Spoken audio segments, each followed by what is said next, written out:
and you won't. I was a terror since the public school era. Bathroom passes, cutting classes, squeezing asses. Smoking blunts was a daily routine since 13. A chubby nigga on the scene. I used to have the tray deuce and the deuce in my bubble goose. Now I got the Mac in my knapsack, lounging black, smoking sacks up in accent sidekicks with my sidekicks, rocking fly kicks. Honeys wanna chat, but all we wanna know is where the party at. And can I bring my gat? If not, I hope I don't get shot. Better throw my vest on my chest, cause niggas is a mess.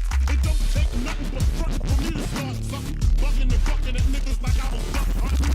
Dumbing out just me and my crew, cause all we wanna do is party and bullshit and party and bullshit and party and bullshit and party and bullshit and party. Party. Party. Party. Hugs from the honeys, pounds from the roughnecks. See my man say that I knew from the projects. Said he had beef, asked me if I had my piece. Short two 222s in my shoes. Holla if you need me, love, I'm in the house. Roman strong, see what the honeys is about.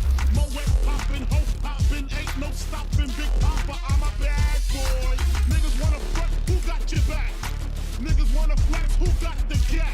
It ain't hard to tell, I'm the East Coast overdoser. Nigga, you scared just a poster. Nigga, I toast you.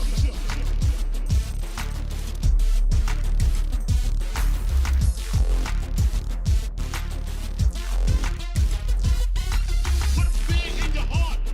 Fuck up the party before Death orgy. Is he drunk? Off a Henny and skunk? Or some brand Nubian shit beating down pump?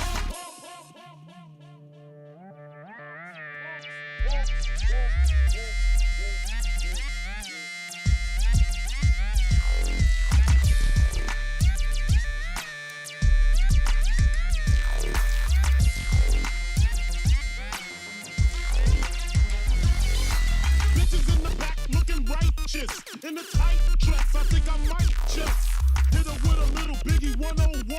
How to tote a gun and have fun with Jamaican rum conversation. Plus in rotation, my man Big Jock got the Glock in his waist and was smoking, drinking, got the hooker thinking. If money smell bad, then this nigga big and stinking. Is it my charm? I got the hookers eating out my palm. She grabbed my arm and said, let's leave calm. I'm hitting skins again. Rolled up another blunt, bought a Heineken. Niggas start to low down, a kid got choked out, blows was thrown, and a fucking fight broke out.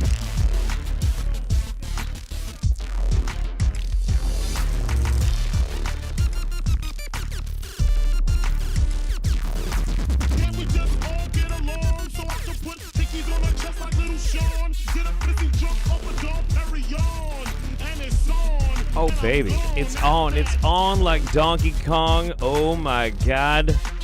What in the world has this world come to? Hey, what's going on, everybody? Welcome back to the Wingnut Roundup. It's time for November of 2024. I'm so tired. So let me explain what's happening right now. Okay, so I was just in England, jolly old England, having a grand old time. Actually, I was there for work, and I spent about 14 days in England.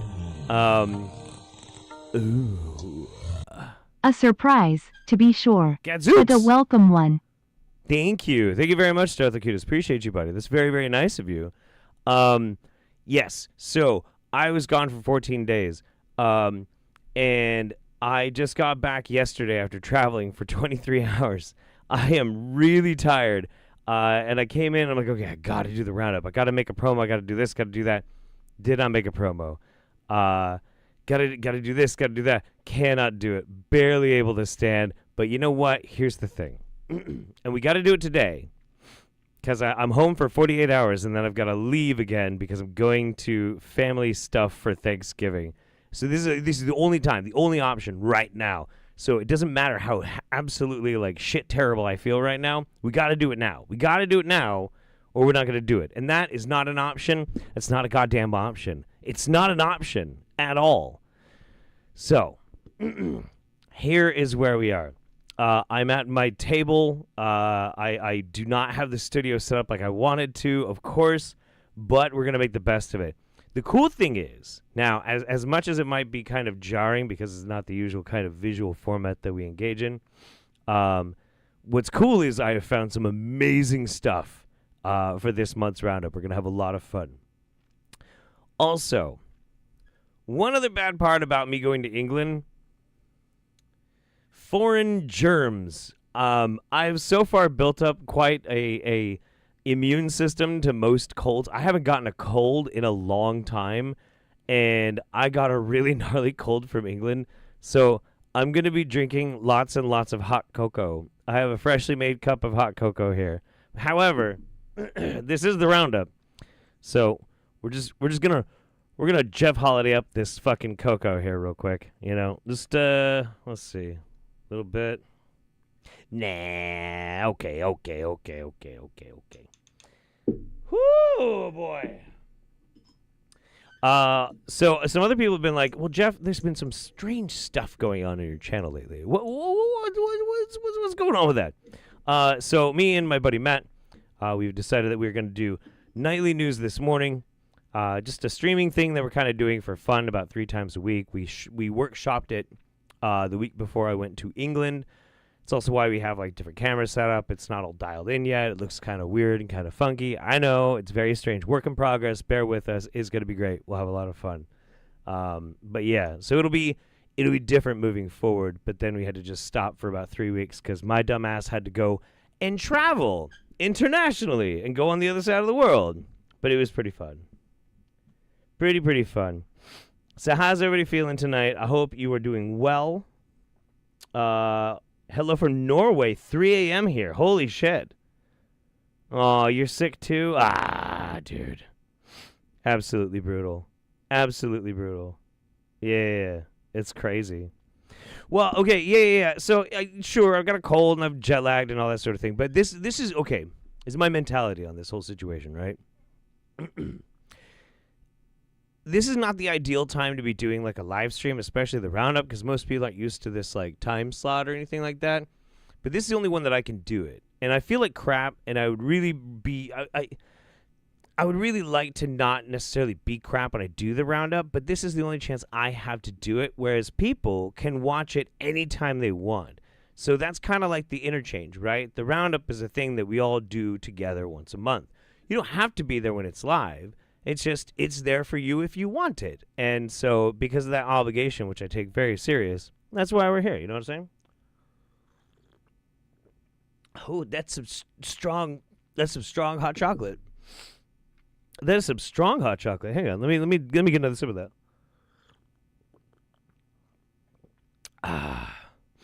Yeah, not bad. So anyway, 2 weeks going to England. Come back for 48 hours, off to do family stuff for 4 days. Then I have to go to my brother's memorial, which is going to be pretty heavy. And then that'll be like a day and a half. And then I finally get to be home, and then I have no other obligations for 6 months. 6 months, baby. 6 months, baby. You know what that means? On-time roundups, making content, having a good time, watching soap operas, all that good shit that I love so very much. And get to spend some time with all of you. Let's see. What else happened this month? I feel like something happened this month that was like kind of very important, kind of monumental, maybe like impacted and affected a lot of people. What happened this month? I don't know. I'm sure it'll come to me. Yeah, I'm sure it'll come to me. Now, without further ado, let's watch some Wingnuts, all right? Let's do this shit.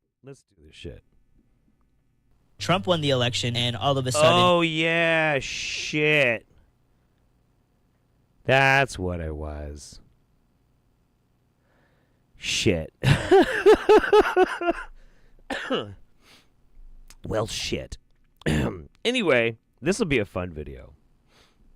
Trump won the election, and all of a sudden, all of these liberals are making these videos, and they are literally demonically manifesting. You have videos of these people who are shaking back and forth in their car, screaming at the top of their lungs. The reason why this has happened is because the media has unleashed satanic warfare on the masses. Nice. The way that they've done this is through... Wait. Okay. Hang on a second. People are freaking out online. stop the fucking presses, all right? Immediately. Just stop the fucking presses. People are freaking out online. That's incredible. I've never heard of that before. I've never seen it before. It's not like I've seen people of all different walks of life freaking out about stuff all the damn time. But, that's okay. So it's because of a media-inspired demonic invasion. Let me see if I got that right. Yeah, okay. All right.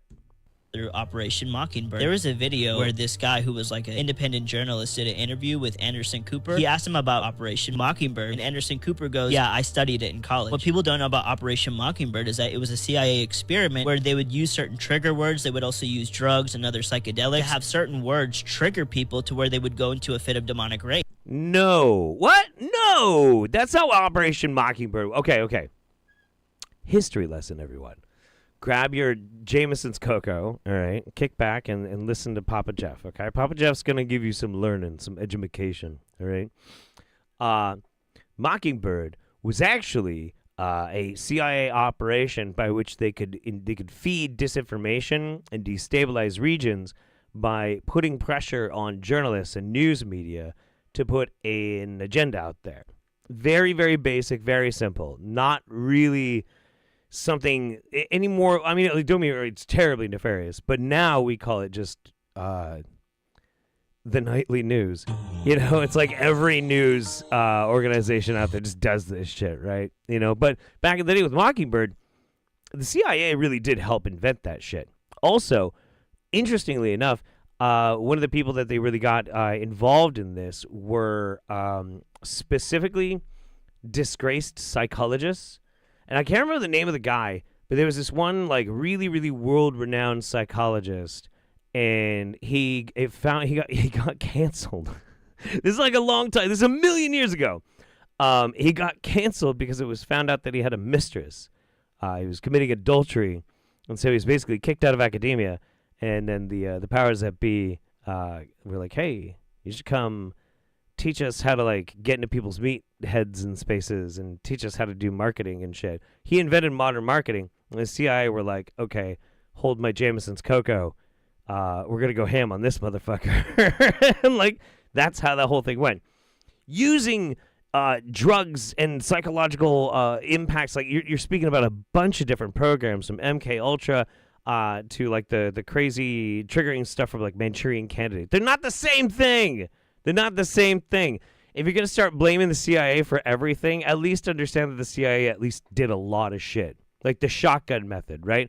Any wacky, kooky, dumb shit fucking idea they could think of, they just went at the fucking wall. See if any of them worked. Pretty great. Pretty great stuff. Reading on old CIA ops is good comedy. It's wild. It's slapstick almost. Another great example of this is the movie Zoolander, because we know that the CIA gives Hollywood movie scripts. And in the movie Zoolander, they're programming a guy to actually assassinate a political candidate, and they're giving him a certain trigger word that will snap him out of his normal conscious state into a fit of frenzy to where he wants to murder someone. Even Derek, you must kill the Prime Minister of Malaysia. Oh, fuck me. This is so dumb. Christians. I know some Christians who demonically manifest when I even bring up Trump. That's because this Operation Mockingbird project that's been released on the masses has been specifically designed and curated by the media to have people get triggered and literally go into fits of demonic frenzy. Triggered. See, listen, it's in the name, right? Triggered. Or are you triggered because you're conditioned by Operation Mockingbird to have a trigger to then manifest your demonic... Man, fuck, I don't know. Jesus Christ. This shit's so silly. It's fun. I dig it. Thank you again, Darth Acutis. Malankaya Letty, I work with 3 to 5 year olds and still haven't built up the immune system for it after several years, so I get you. I get through it with toddles. Toddies, hot toddies. Can't feel like a shit if you can't feel anything at all. Also sorry to hear about your brother, man. Oh, I appreciate that. Yeah. Yeah, that was pretty rough. It's one of those things where like you kind of compartmentalize something for a while, and then you're gonna have to like come face to face with it. So like going to his memorial is probably gonna suck really bad, It is what it is. Raisha, aren't Trump's party the God botherers though? Yeah. I mean, okay. not to get too political or anything, right? Not to get too political, but I always am kind of fascinated by the psychology of people who follow. Not follow is the wrong word. Worship politicians and celebrities and things like that, especially when they get into like really, really weird, nefarious people. Because like a large part of Trump's base are hardcore Christians, you know. And not even that they like believe in actual real Christianity, but like this pop, hateful Christianity that really doesn't bear any resemblance to like actual Christianity. You know, it's like the wackadoodle, brain drain Trailer Park Boys version of Christianity. Anyway, that's not really important. What is kind of important is that usually you have a universal set of ethics, ethos, morals, you know, whatever, when you're a Christian. And usually that's like, you know, try and be a good person, don't hurt people, don't prey upon the weak, that sort of thing. Even if you don't believe it, you at least state it. And I don't know, maybe this is kind of a controversial thing to say, but like Trump's cabinet pick sure has a lot of rapists and pedophiles, doesn't it? Isn't that weird? It just seems weird to me. Anyway, not to get political, so, you know. Moving on. I don't know if I'm going to have much of a filter tonight, guys. I really don't. I am sick and I'm jet lagged and I don't give a fuck. So, buckle up, Buttercup. This next video, by the way, we're going to watch a bit of it. But I have a feeling that we're going to come back to it like throughout the roundup, because it's incredible. And if we can't watch enough of it, I might even just do, when I finally get home, I might just do a stream where I watch the whole fucking thing. I don't know. You'll understand why in a minute. Here we go.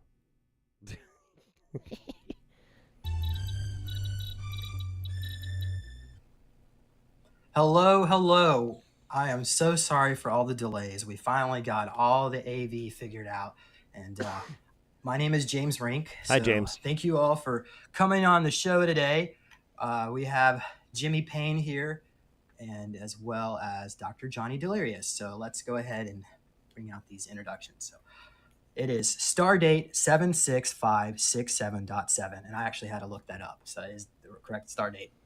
Nerd. James Rink here. I'm the host of Kinda Super cool. Soldier Talk. Kinda So it's my honor to share these stories that we're going to bring today here for you. And we are honored to hear from Jimmy Payne, who was known as Captain Jim Payne, inspired the iconic character of Captain Jim Kirk. During his command of the Enterprise, a Vulcan-built starship crafted, we think it was about Jimmy says about the 1960s, Captain Payne and his crew undertook extraordinary missions, including the rescue of none other than the Loch Ness Monster, which we've talked about in other shows. In his daring operation, the Enterprise crew airlifted the creature aboard the ship's hull, ensuring its safe passage to a planet somewhere, or its homeworld. This mission later inspired the Star Trek IV movie, The Voyage Home. Throughout his service aboard the USS Enterprise, Captain Payne worked alongside the legendary Commander Spock and Lieutenant Uhura. Both, as history reveals, were 4 foot tall elven-like race from the planet Vulcan, which is located within the orbit of our own sun. Their presence on the Enterprise brought unique perspectives that deepened our journey, bringing our cultures together. And Jimmy Payne is also a super soldier. He was known as Captain Dallas for his distinguished service within the secret space program, spanning from 1959 to 1996. The intro is incredible. The intro is incredible. Undertook numerous highly classified missions, serving as a shuttle. I hope that someday I can have an intro as amazing and completely full of shit as Jimmy Payne's. And I love how it changes from like a 2-minute intro to like a 5-minute intro, depending on what they're talking about. They're like, oh, we're doing the Star Trek one? Let's budget in 4 minutes for this one. God, these lights are killing my fucking eyes. Oh my God. These are prescriptions, so now I can actually see. That's actually pretty goddamn funny. Craft pilot for the Tall White Warriors. And, Tall White Warriors, sure. Worked at Area 51. This is what modern Trek needs. Honestly, I'm not a fan of New Trek. I Brave New Worlds or whatever the fuck it's called is pretty good, but other than that, I haven't really liked anything New Trek. I think we should let Jimmy Payne just take the reins for a while, right? Just write him a blank check and be like, listen, Mr. Payne, Captain, Commander, Jimmy, can you just write some Trek for us? It couldn't get any fucking worse, okay? It couldn't get any worse. He served with the Montauk boys at Camp. Well, he didn't really served. You were used, right? Oh. At the Montauk boys at Camp Hero. His work also includes service with Wayland Corporation, where he encountered a xenomorph on LV-426, and we've discussed this in other shows. And that was the real-life inspiration for the infamous creatures in the Alien movies. Dallas. Somebody asked about Lower Decks. You know, I really don't have a problem with Lower Decks. It's just not for me. You know, Tawny, whatever her name is, though. Call me. His career took him across planets and moons, from Mars to Titan and Earth's own moon. Yeah. On Mars in 1974, he Oh my and God. Duncan O'Finian Okay. came across the enigmatic Okay. broken Okay. statue of a colossal humanoid face and a haunting reminder of civilizations of the past. During another mission, he encountered the so-called Tommyknockers, formidable muscular tall greys lurking in Martian caves. I want to know about Titan the other served guy. in these giant, extensive underground base, where he faced a creature ominously referred to as It, a monster reminiscent of the Montauk experiments, a fierce Bigfoot-like being that grew stronger with each attack. Dallas' achievements also extend covert missions from Vandenberg Air Force Base, including the legendary Apollo 20 mission, which we've discussed as well, accompanied with William Rutledge, and he encountered the EBE Mona Lisa, which is an Oriental featured humanoid, a testament to truth behind the Apollo 20 footage, which is found on YouTube, so you can check that out, which Jimmy says that he actually took the footage of that. Okay, so we also have Dr. Johnny Delirious. So in the early 1980s, Dr. Johnny collaborated with one of the pioneer scientists in the hair tissue mineral analysis, a breakthrough modality at that time. By the 1990s, unaware that he was living with life-threatening hepatitis C and staggering viral load of 12 million, Dr. Johnny was suffering from severe liver psoriasis with 96% scar tissue. This man had way too many loads. Way too many loads. They call them dumps, big, massive dumps. That's right. His health was in critical decline. He was forced to sell his business, facing a bleak prognosis. Only 6 months left to live, which he had to get a was supposed to get a liver transplant. So Dr. Johnny refused that procedure, and he chose, which I guess the doctors called you irrational and delirious, right, Dr. Johnny? Dr. Johnny had an ace up his sleeve, drawing on advanced knowledge gained through his own alien abduction experience with the Greys. He set up like a laboratory to unlock his own unique path to recovery. Against all odds, he healed himself completely. Now celebrated as a master survivor, best-selling author, and radio host, Dr. Johnny shares his experience backed up with over 40 years in the health industry, empowering others through his extraordinary journey and professional insights. So we have everybody's contact information in the description. Thank you, everybody. Thanks for coming on here today. I appreciate. Okay. Okay. All right. I feel like this is kind of a weird matchup, right? I saw what this was going to be, and I immediately was like, it's going in the fucking Roundup. I haven't seen a fucking thing of this, but it's going to be Jimmy Payne and another guy. It's got to be perfect. It's got to be beautiful, right? Who is this guy? Like, oh, he had cancer.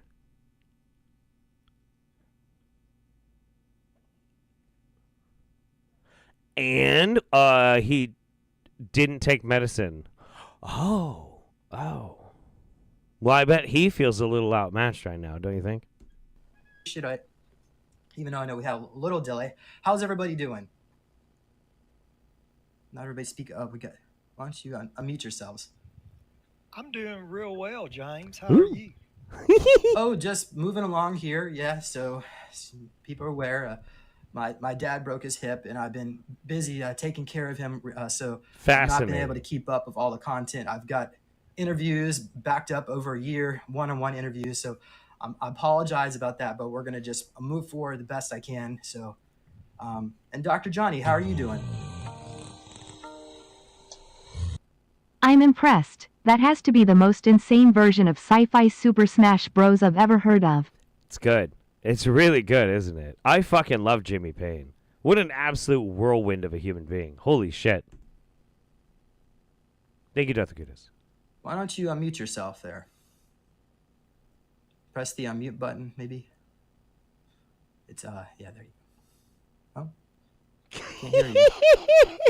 Well, audience members, how's everybody doing today? We have a great show ahead of us. We're going to be talking about the Star Trek Enterprise, in case you didn't know. So, yeah, so Jimmy says that the Star Trek Enterprise is real. Is that correct, Jimmy?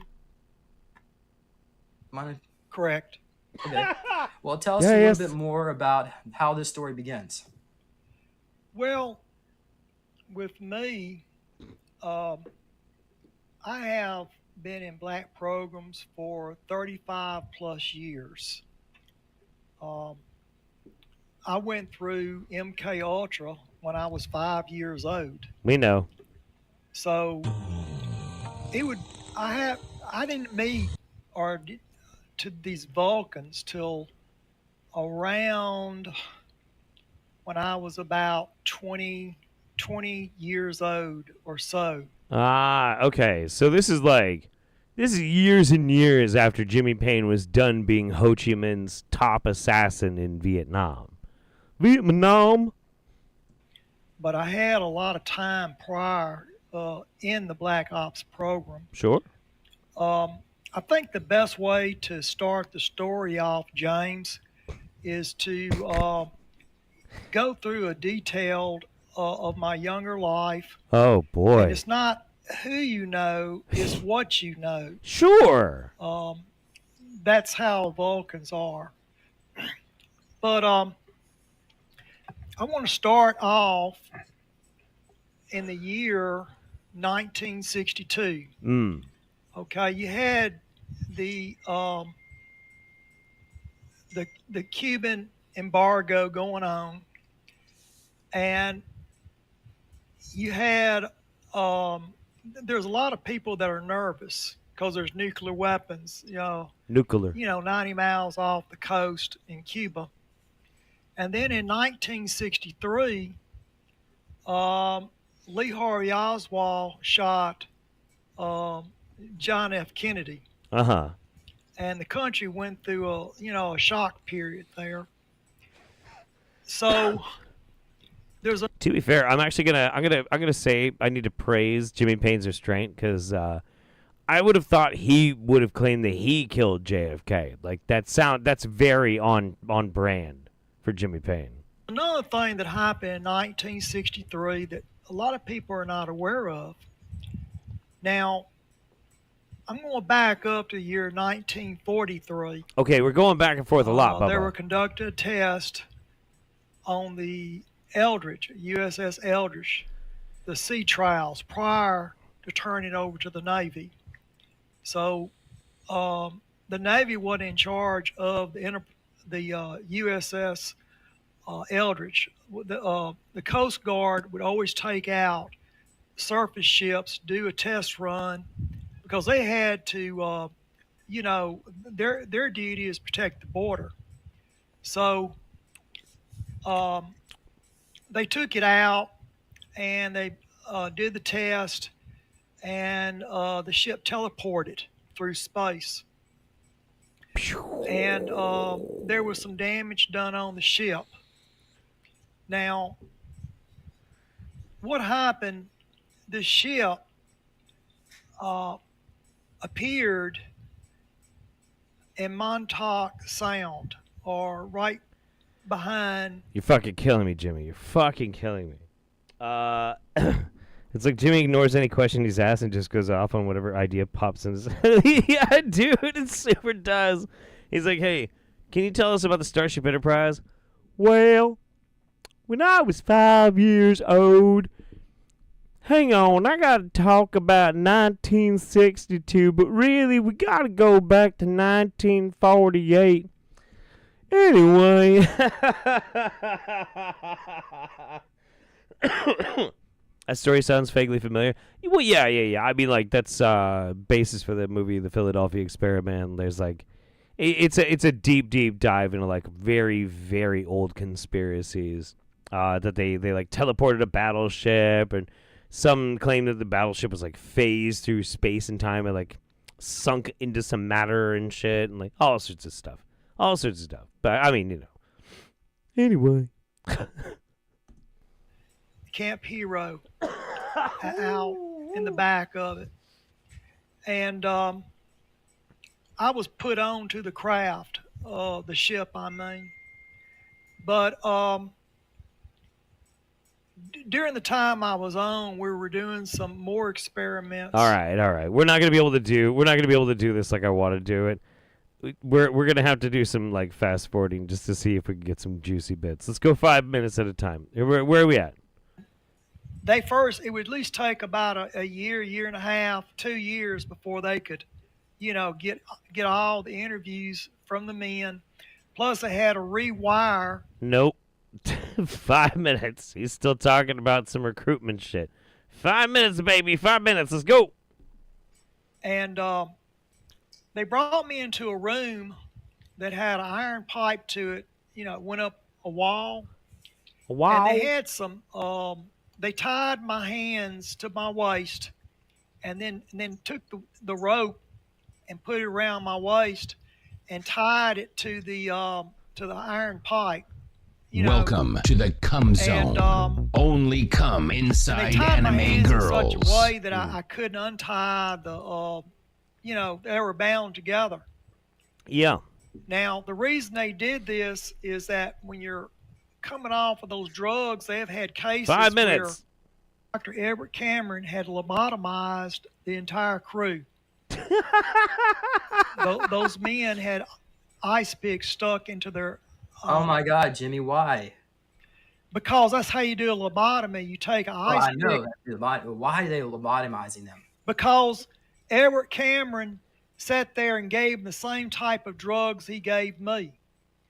And they were suffering very severe PTSD. Severe. So that would have been you, Jimmy, if you didn't get transferred. No, they did transfer me. But when I got back to Camp Hero, it was a Friday. And it was a weekend. and they weren't doing the lobotomies on the weekend. Is this the same guy who once snuck into a secret base near the North Pole to steal a magic soda? Yes, it is. Yes, this is also yeah. And the guy that had to fight a wizard to get the Spear of Destiny. Fuck yeah, it is. Fuck yeah, Jimmy Payne. Oh, he's the best. He's the absolute fucking best. This dude is like Wingnut Jesus. It's incredible. And Earl Cameron and his son were going to go, it was a weekend, his day off. All right. Him and his son was going to go on a hike up in New York. I should actually get that as a soundbite. Oh my God, Jimmy, why? I should absolutely fucking do that. That's great. Up in the mountains. And he went ahead and took off to do the hike. Now, my appointment was going to be Tuesday, that coming Tuesday. They were going to lobotomize me. Once they got into the mountains, he got overexerted. 5 minutes. Jolly West is also the psychiatrist. If you watch the movie The Exorcist, where the female actor that played Megan, reaches down and grabs the doctor by the testicles. That was Jolly West who got grabbed there. What? What? But his character was in the show The Exorcist. To give you an idea how important this guy was. Okay. But once they had, after I went through several interviews, What does any of this have to do with the Star Trek Enterprise?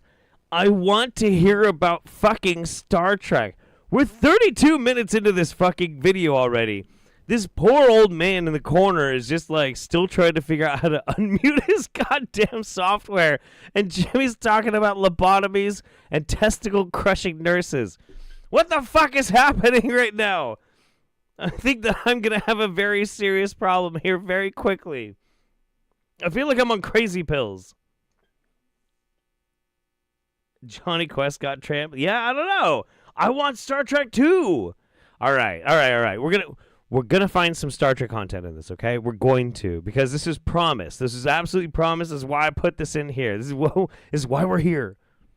All right, skip it ahead. 5 minutes. I'm still stuttering a little bit. Of course, it was Let's try this. problems. trying to understand how these propulsion systems work. And we had made some progress. Well, like I said, with the fiber optic cables being back engineered, we were able to back engineer and the window. And Window? that's 5 how minutes. when they realize, they're all getting frustrated because the kids can't comprehend what what the teacher's trying to teach them. So my intelligence officer stepped in. He said, "Look, what are we going to do? We can't find nobody to replace us." And 5 minutes. the one guy had to break off and go check the monitors. One monitor was within walking distance of that house. There's still houses. It's not Star Trek. What the fuck? He died, and when he died, I died. It hurt me really bad. Oh my God! And because I'm going back into depression, I'm real close to. Jesus, shit-eating Christ! We're an hour into this 4-hour video. No Star Trek yet. No Star Trek. What is happening? What in the world? Oh my God. All right, you know what? Okay. We're going to find some goddamn Star Trek in this goddamn Jimmy Payne video. We're going to. But before we do, we're going to move on for just a little bit. And we're going to watch something else. Just to get a little bit of a brain cleanser, because God, that is driving me crazy. Yeah, the way nobody else is talking. It's so good. It's so fucking funny. You just, when it comes to Jim Payne, all you can really do is just give up and listen to him. It's pretty great. I like when James gets mad, and then James tries to correct him, and then Jimmy gets even more mad. No, James.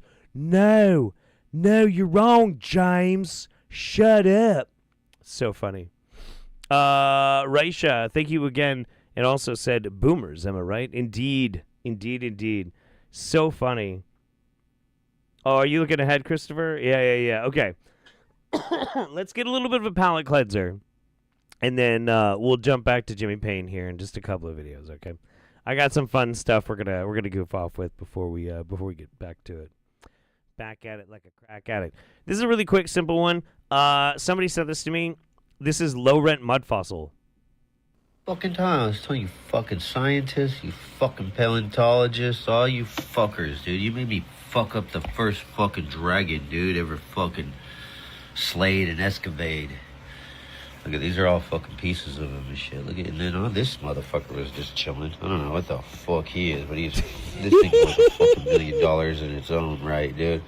It's like a little baby dragon and shit. Check this shit out. Baby fucking dragon, bro. Baby fucking dragon. Look at shit. Look at this fucking piece of shit right here. You see this little fucking piece of shit right here? It's a fucking dragon. You see this shit? It's a fucking dragon. Probably worth a bajillion, gajillion, trillion, dilly, lot of money. Hey, yeah. Sounds kind of like Carl from Aqua Teen Hunger Force. I fucking love it. It's great. Too good. All right, anyway, moving on. So Richie was a little late on this. He missed the day by a few days, but he wants to tell us about Halloween. Here we go. Yo, what's up? Hey, what up? You know I can't keep my mouth shut. You know what I'm going to talk about right now.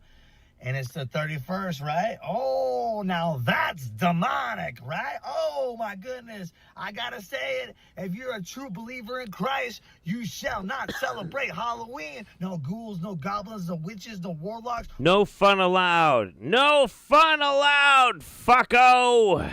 We break and bind that in Jesus' mighty name. We come against... Why is my green screen affecting, like... Why is the green screen effect on this goddamn thing? That's really strange. I shouldn't be doing that. That's strange. All demonic beings today. Today is the devil's holiday. I rebuke the devil's holiday in Jesus' holy mighty name. The power of God is flowing. We're going to go against the rulers, the princes of principalities. We're going to go against all demonicness today in the name of Jesus. We're going to go tonight and we're going to Yeah, I fixed pray. it. I'm going to church tonight and we're going to pray against the demonic. I said it. Yo, everybody, we're going to get together. We're going to pray against the devil. Yeah, he's cooked, dog. Cooked, dog. Down with Halloween, dog. Like, dude, fuck off. I'm saying it right now. If you're a true Christian, if you're a true believer in Jesus Christ, this is not celebrating Jesus Christ. It is celebrating the Day of the Dead, the demonicness. I don't care about any, whatever you guys are saying about, the Christians, they made it up. Yeah, that's demonic. It's demon day. It's the demons, bro. So we come against, in the name of Jesus. I'm sorry. Like, look, I do judge people's belief systems based on what they're supposed to instill as far as a strength and versus what's supposed to be a fear. And, like, if your belief system is that you are such a weak piece of shit, a bunch of kids running around getting candy and playing with, like, makeup and shit is gonna, like, risk your soul, it's just beta. It's beta, baby. It's fucking beta. It's super, super beta.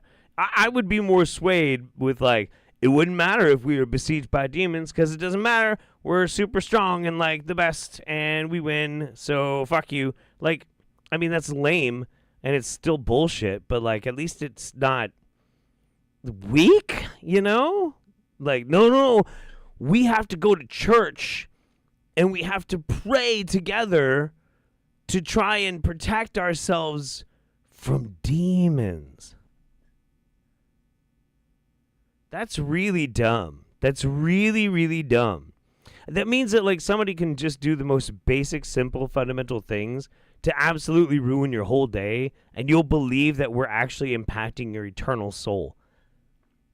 Dude. Beta. It's beta. It's super beta. It's lame. I break and bind. I loosen all psychic readers. I break and bind all witches and warlocks right now in the name of Jesus. I break and bind all ghosts in Jesus' mighty name. I break and bind all suicide in Jesus' mighty name.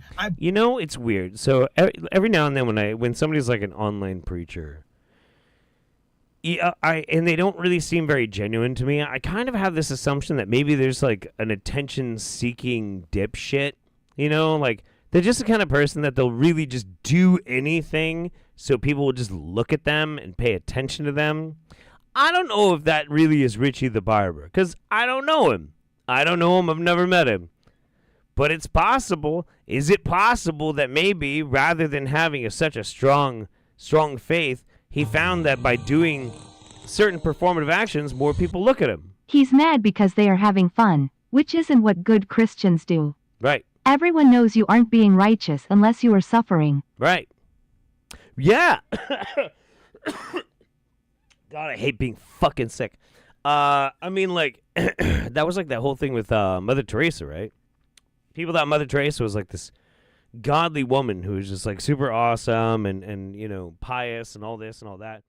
Turned out she was like a fucking psychopath that was intentionally withholding medicine and treatment from people because she thought that the more they suffered, the more likely they were to go to heaven. Their souls would be saved. Real wackadoo crazy bitch. Thank you, Resh. I appreciate you. These glasses are great because I can actually see, but they're polarized, so I can't read my tablet. So I can't read the chat. So I have to keep taking them off, read the chat, then putting them back on because the lights are hurting my eyes. Oh, God. Oh, yeah. Mems will, maybe she'll bless us with a visit here in a little while. But for right now, we got a mission. We've got a mission. Let's see. Yeah. Okay. One more, and then we're gonna try and find some Star Trek content on that Jimmy Payne video. This is brilliant. This is incredible. OG of the Wingnut Roundup, one Rachel Ranstra. Here we go. Why is it always when I'm in the kitchen listening to shit that probably shouldn't make sense, but then it makes sense. What's happening? If the Earth is really rotating, then why are airplanes flying? They could just go up in air and stay in the same location and wait for the Earth to rotate and then land. Why do they need to fly? Isn't that concerning? I want to find the freeze frame. Yeah. Rachel is like just deep in fucking thought in this one. Absolutely stumped by it. Absolutely stumped. We need Penny. We'll get some Penny here in a minute. Yeah. No, it's brilliant. It's brilliant. No. One more time. It's very quick. One more time. There we go. What's happening? If the Earth is really rotating, then why are airplanes flying? They could just go up in air and stay in the same location and wait for the Earth to rotate and then land. Why do they need to fly? Isn't that concerning?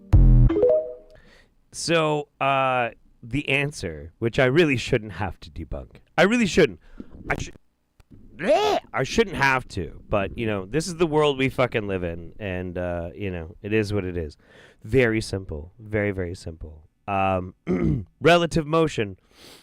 Earth is spinning. So we're on the Earth, and we're spinning with it. Relative to the sun, relative to the solar system. Our solar system is rotating relative to our galaxy is rotating relative to the universe, etc., etc., etc., etc. We're moving in really, really wild ways. There's really no such thing as a static fixed point in the universe. Doesn't exist. Hey! Thank you so much. Button on String says, I'm late, but I make it. I am so glad you make it. Wonderful. So because of that, momentum. You are moving this fast on the Earth, so even if you are not touching the Earth, you're still moving that speed relative to the sun, relative to the solar system. Very, very simple. It's not hard. It's not fucking hard at all. It's really weird. He strikes me as the sort to throw a towel in a tub to make it dry. Yeah. I definitely didn't do that when I was a kid, by the way. There's too much water in this. I'll just throw a towel in. Yeah. Incredible. Absolutely incredible. Wild stuff. No notes. No fucking notes. Too good. Oh, boy. All right. We have to find some Star Trek content. We have to. We fucking have to. I'm going crazy. Also, all my stream alerts are totally boned right now. I'm going to have to fix all that, too. Once I get home... Randomness says, sorry I'm late, but glad to be here. I haven't been in a good place, but glad I have continued to outlive my enemies. Screw Mother T. Hail Saint Dolly. Indeed. Fuck yeah.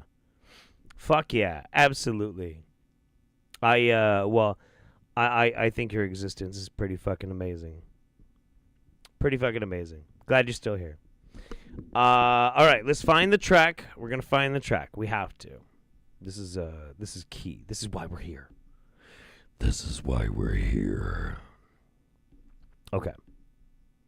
I'm gonna try and do some click through so you can just hear it while I look through it. Step in and take over the. Let me finish. They want us to blow ourselves up where they can just step on in and take over. No, not it. Let's see. How about here? Poured. And then he got on the ground, lay like about a foot on the ground. Now they're talking about UFOs. What was it that Christopher was talking about? Did you see it? Oh, 220. Okay, 220. What am I at the coach? Oh, God. Okay. Look, I don't want to talk about the coach. So I went to many pubs when I was in England, and I had myself a pretty ridiculous time. But I prided myself on finding either the pubs that were the most dingy and dirty and filthy, or were open way too late and the people in there were absolutely fucking maniacs. I found some great pubs. Oh, it was just a guess? Oh, that's not gonna help. No, we gotta find the actual Okay. We're gonna get there before. Okay. I think I might have gotten close to it. Why were you even at this military base? But I mean, it sounds like you're at every critical, important junction in our history. Because that's what MIB does, James. So you would have known this was coming then. They knew. James, anything that's abnormal, they sent us. You're the first to go and last to know, okay? Let me get on with the story. Not being ugly, I'm just, when you break my chain of thought, I get confused here. Oh, they were beefing. Okay. So Okay. The panel popped out. No. I'm the only one that saw the panel, and I'm the only one that talked into the computer on this craft. Now, damn, Jimmy's getting pissed. Those two airmen, they made their report. All right.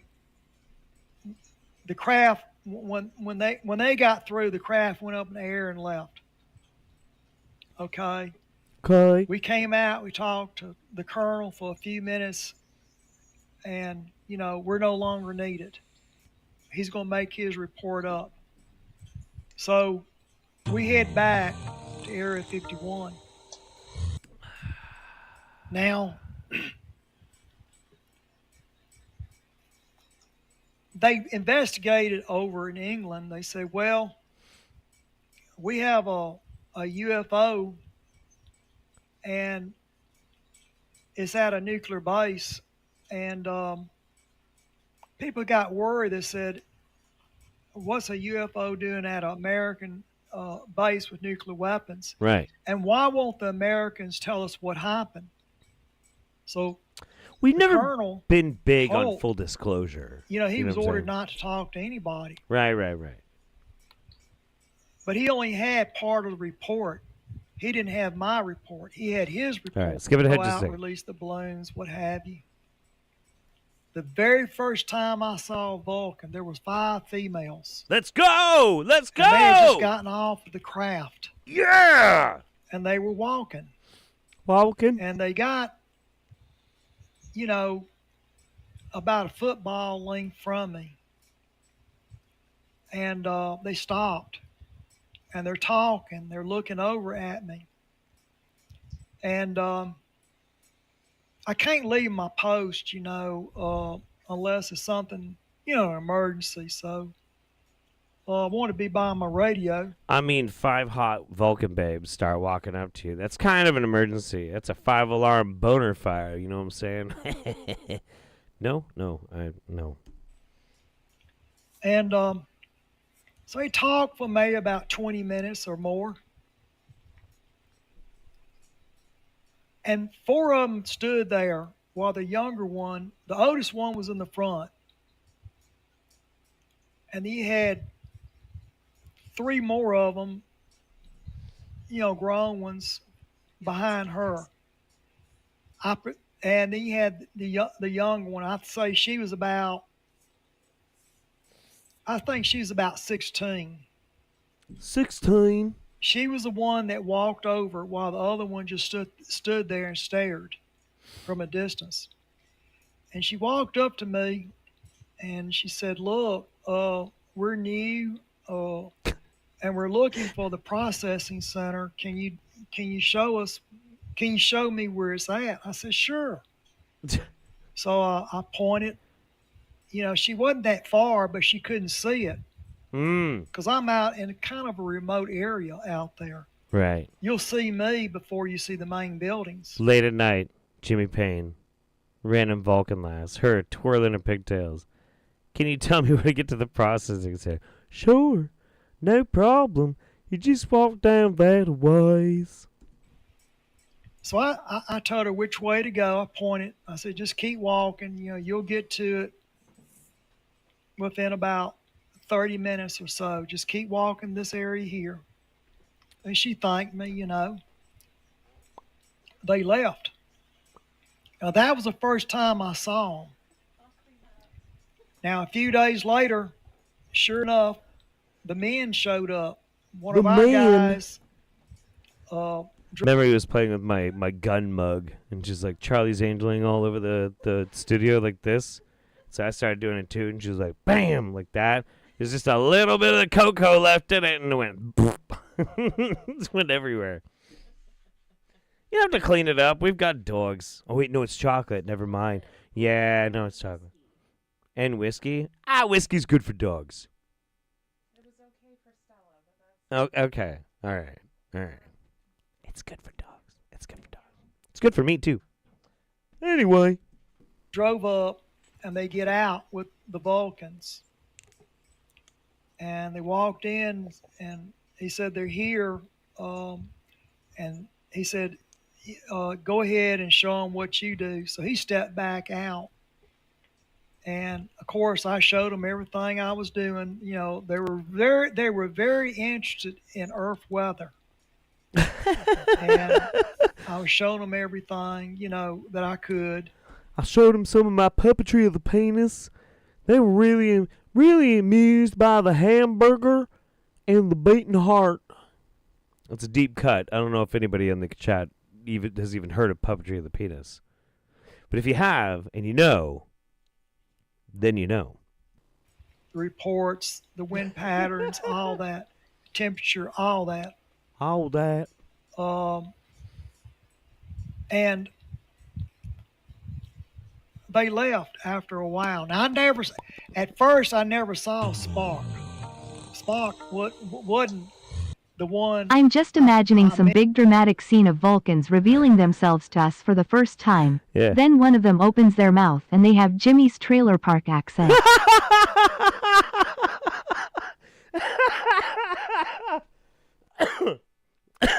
It's like that scene in oh god. Okay, hang on. Let me see if I can fucking pull this off. I don't know if I can do it. Hang on.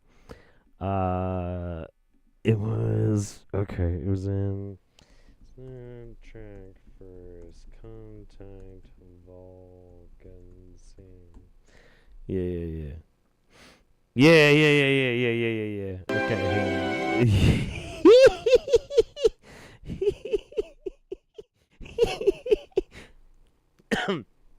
on. Music swells. The hero starts walking towards them, you know, like this big grandiose scene. You know, people are kind of scared, you know. This is that first moment, that we've all dreamt of, where we're gonna like finally get an idea of what is in store for us in the future. And down comes a Vulcan, takes his hood down. He looks at everyone. They look at him. How y'all doing? We're Vulcans. We're from the planet Vulcan. Fuck yeah. Dude, it's like I said. Oh, yes. Am I locked and loaded? Maybe. Do I need a lap delivery? Yes, I do. Oh, no. All right. Bring me my hot chocolate. Thank you very much. You're welcome. Yeah. Uh-huh. It's the only... What was that?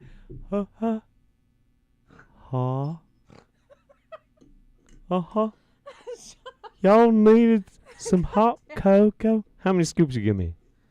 4. 4 scoops? Yeah. Did you for real? Yeah. Fuck yeah. Fuck yeah. I mean, it's super chocolatey. That's how I like it. I like it super chocolatey and super whiskey. Whiskey-dee-dee-dee? Whiskey-dee-dee. Whiskey-skeet. That's right. Anyway. When I need a bathroom break, you're gonna have to show the cool stuff that people gave you. Yeah.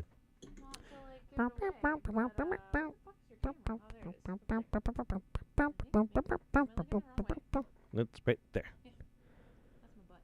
Yep. All right. Anyway. Right. Okay, just a little bit more, and then we're gonna move on for a while, but we'll probably come back to this. Met. The first science officer I met, his name was Sovak. Sovak. And Sovak... He sold vacuum cleaners. when I started to get to know him, he reminded me of Oppenheimer. He was a dedicated teacher. He's a science officer. And the other 2 or 3 that were with him, there was three of them with him. They were his students. Now, so, a really nice guy. I mean, I really liked him. And Nice guy. but days would pass, James, and I would see that girl, that young Vulcan female. I see her coming and going, Oh yeah. and Not as much coming as I Any like. Vulcan that sounds like Jimmy Payne would deserve the Mirror Universe version where Cochrane blows him away with a shotgun. Yeah. Absolutely. Fuck yeah. Shit. I mean, well, okay. What about the what about like a Mirror Universe version with the Vulcans, like, Spock with the goatee, but the Vulcans, instead of like being all about logic, they're all about just making up bullshit, right? Hailing frequencies open. The Vulcan ship is calling. How y'all doing? Anyway, we're trained CIA assassins sent by Grand Commander Ho Chi Minh of the Vietnamese Space Council. Y'all better stand down, or we're gonna blow up your heads with our psychic powers. That'd be great. I'm super into it. I'm into it. No notes. Whoo, boy, I hate fucking being sick. Jesus Christ. All right. Anyway, we're gonna give Jimmy Payne a break. We'll jump back to it here in just a little bit. But I wanna check in on a couple of things right now. Randomness, thank you again. Of course. Raisha also said, anything abnormal? No wonder he's always there. Indeed. Yes. Excellent.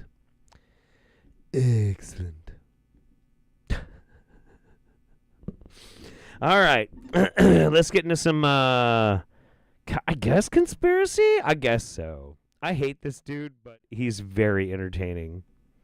So what does this election actually have to do with Bible prophecy? I'm going to tell you right here in this video. Do it! Many people will say, well, I dare you! not in the Bible. America's never once mentioned an end-time Bible prophecy, and they'd be partly right. But on the other hand, although America specifically is not mentioned... How can... Fuck it, whatever. In the Bible pertaining to the end times, America plays a key role in end-time Bible prophecy. The Bible states that in the last days, not only will there be significant signs of Jesus' return, but the Bible also says that there's going to be wars and rumors of wars as one of those key signs. Hang on.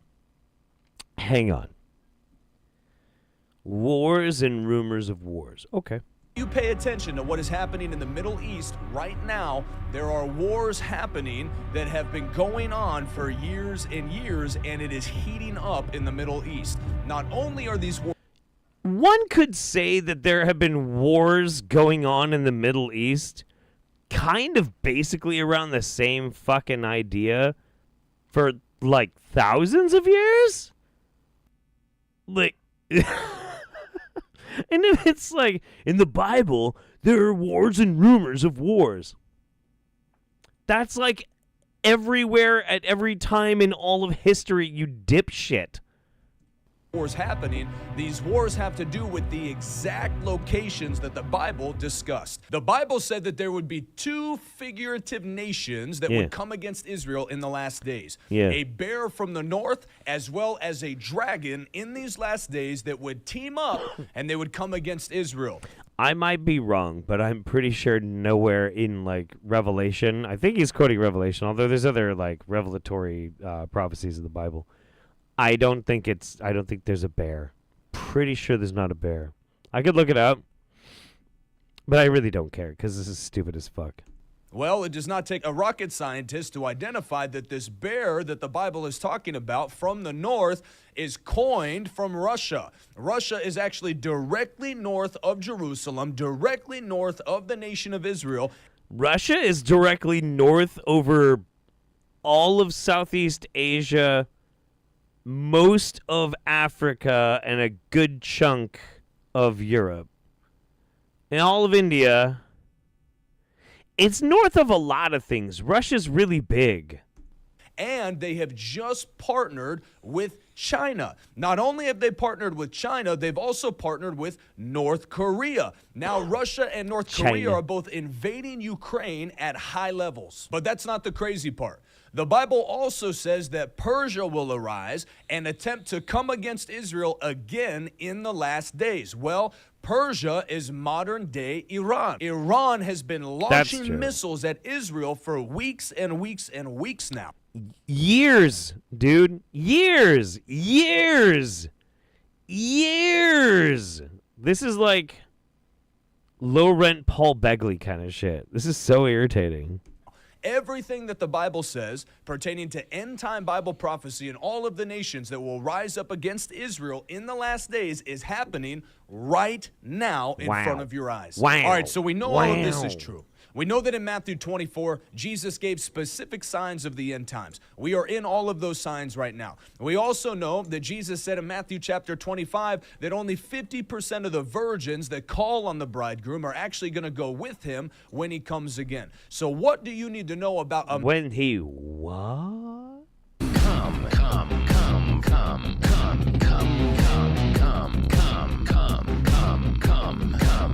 Watch out, here comes Jesus, and he's ready to come.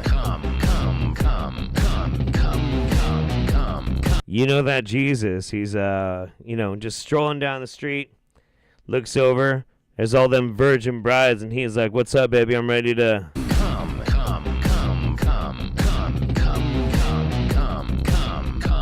Anyway.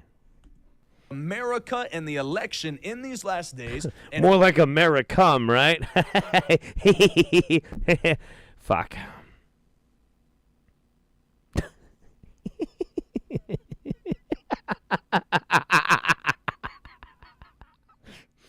Okay, look. Here's the thing. I got bullied as a kid. I really did. Up until high school. Like, I got kind of bullied a little bit through not too much in elementary, but, like, in middle school, I got bullied a little bit. In high school, I was one of, like, the weird kids and the drug addicts, and, like, nobody fucked with me anymore. But I don't like bullying. I don't. I think bullying's fucked. I have a very strong anti-bullying stance. Except, but I think this guy needs a swirly. Like, he needs a swirly. He needs a fucking swirly. And how you can guarantee that you are caught up out of here before all hell hits the earth. Number one, how does America play in and the election season play into what is happening in the Middle East right now? Well, if you pay attention to foreign policy at all, you know that back in 2018, Donald Trump played a significant role in reestablishing Jerusalem and making allies out of the nation of Israel. Okay. All right, anyway, we're not going to play any more of this fucking video, but I will make a couple of comments on it. Israel's been our ally since they formed, so that's horseshit. And also, moving it to Jerusalem was a very specific, it was a statement, a big statement, and a very offensive statement at that. What is really crazy about these types of weird Christian dickheads that talk about this kind of thing, they talk about this, first not knowing what they're talking about, because the revelation of St. John very specifically is referencing what they are seeing, this LARPing, like, masturbatory fantasy that has everything to do with basically 1st and 2nd century Roman geopolitical effects, right? Like, the beast is supposed to be analogous to Emperor Nero. Like, this is not something that they were dreaming of happening like 1800 years in the future. It was very, very contemporary for them at the time. But also, all of this comes down to Christians desperately wanting Jerusalem and the Jews to be attacked so that they can have their rapture. Like, it really has nothing to do with supporting Jews. It's everything about, like, well, I just can't wait until the Jews have to have this, like, life or death horrible struggle, and then we can just yeet ourselves out of our clothes and go up to heaven. It's very weird. It's very gross. It makes no fucking sense. It's ghoulish. It's ghoulish. Anyway, moving on. Oh, yeah, this fucking guy. Okay, let's talk about this again. Okay. Collective consciousness. Okay. You don't realize how powerful of a thing that is. So tell me. Yeah. Why is it that the sun does not feel like the sun that it used to feel like? Why does the moon not feel like the moon that it used to feel like? Why are we having all of these Mandela effects? Why is so much changing? It's because our collective consciousness is divided. Some people fully believe they live on a flat plane. Some people are... Those people are really stupid. Why does the sun not feel like the sun used to feel like? I don't know. Because you're fucking old. Like, your perceptive awareness is going to change drastically as you get older. Your sense of time is going to speed up. The older you get, the faster time moves. Very, very known observable effect. Like, I don't know, dude. What do you fucking want? Still believing they live on a round planet in the universe that is floating through outer space. So within us is the control. Okay, we control that. They implement these narratives that divide our collective consciousness. That's why it doesn't feel like what it used to feel like, because we're not all on the same page anymore. If you went back 100 years, say,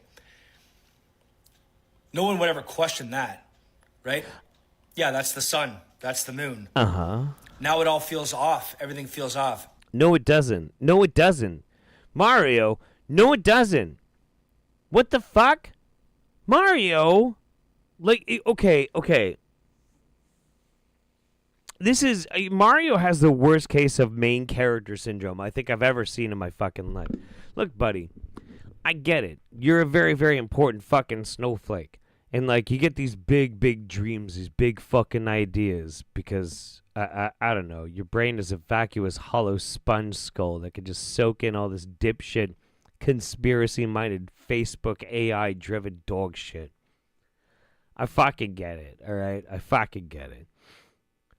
But that doesn't mean that your experience is a collective shared experience for a lot of other people out there. I look at the comment section on all of Mario's videos because I love it. It's so great. It's a bunch of other vacuous dipshits that also think that they're the most important fucking person on the planet. And they're just like vibing with his own delusion. So they're just vibing together and their vibrations combine to make a perfect storm where they just all collectively get stupider and fucking stupider. It's fucking cool. And really, really depressing, but also amazing and awesome and fucking bad. I don't know, dude. It's crazy. I think Mario needs to collect his consciousness a bit. Yeah. I think so, too. Yeah. Rather than try and be of a collective consciousness, maybe you need to collect yours up off the floor, you know? Brush some fucking dirt off of it or something. Like Christ on a fucking crutch, man. What the fuck? It's us that does that. We control that. Okay. And when we all believe the same thing, that's what ends up happening. But we don't anymore. We don't believe the same thing anymore. Everyone's fucking on a different page.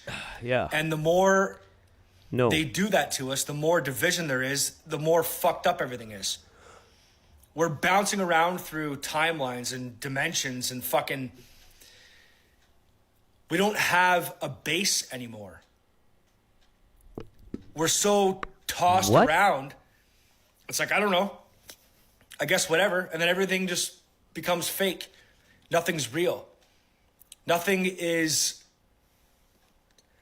strong enough to hold us all together. Because everyone has their own fucking opinion.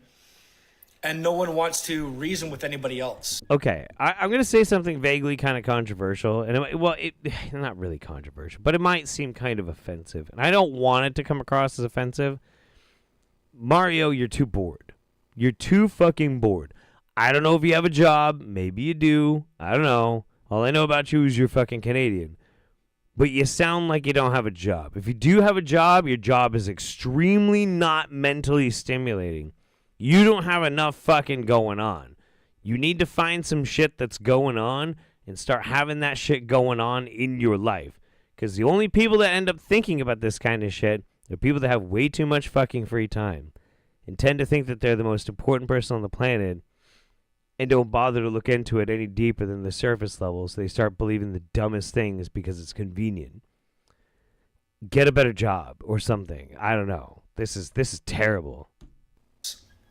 So collective consciousness is when you disregard all of the bullshit that is put in our faces, and you go to a place where everything makes sense.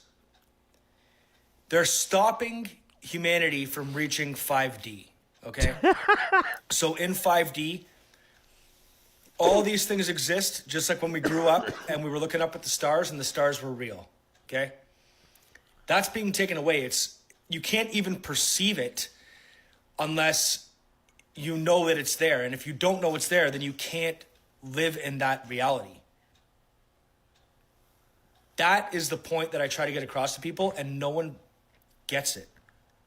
Because you're wrong. You have... Because you're fucking wrong. Like, you know what? It's okay. It's like, seriously though. It's that old adage, right? It's that old adage of like, if you're hanging out and everyone around you seems like they're an asshole and stupid and wrong, you know, like literally everybody you know and everybody you talk to is either a total jerk face or seems stupid or whatever. The problem is not them. The problem is you. You're the problem. If everyone's the asshole except you, I've got bad news for you, bud. Okay, friend? Okay, there, guy? The problem is fucking you. Nobody gets it. Nobody gets it. Of course nobody gets it. Because you're fucking wrong. Because you're an idiot. You're wrong. Oh, my God. It's one of the things where, like, the internet is one of the most amazing things that we've ever created. Access to pretty much any question we could ever have and have information downloaded directly into it. Be able to catalog the sum total of all of humanity's experiences and brilliance and invention and all this and art and literature, blah, blah, blah. But also, it's replaced our buffer zones where maybe I am an idiot, you know, but you can find so many other fucking idiots on the internet and you're like, no, actually, I'm the smart one. It's a give and take. That's all I'm saying. It's give and take. Okay. This is good. This one's good. This one's fucking great. All right. Here we go, baby. Here we go.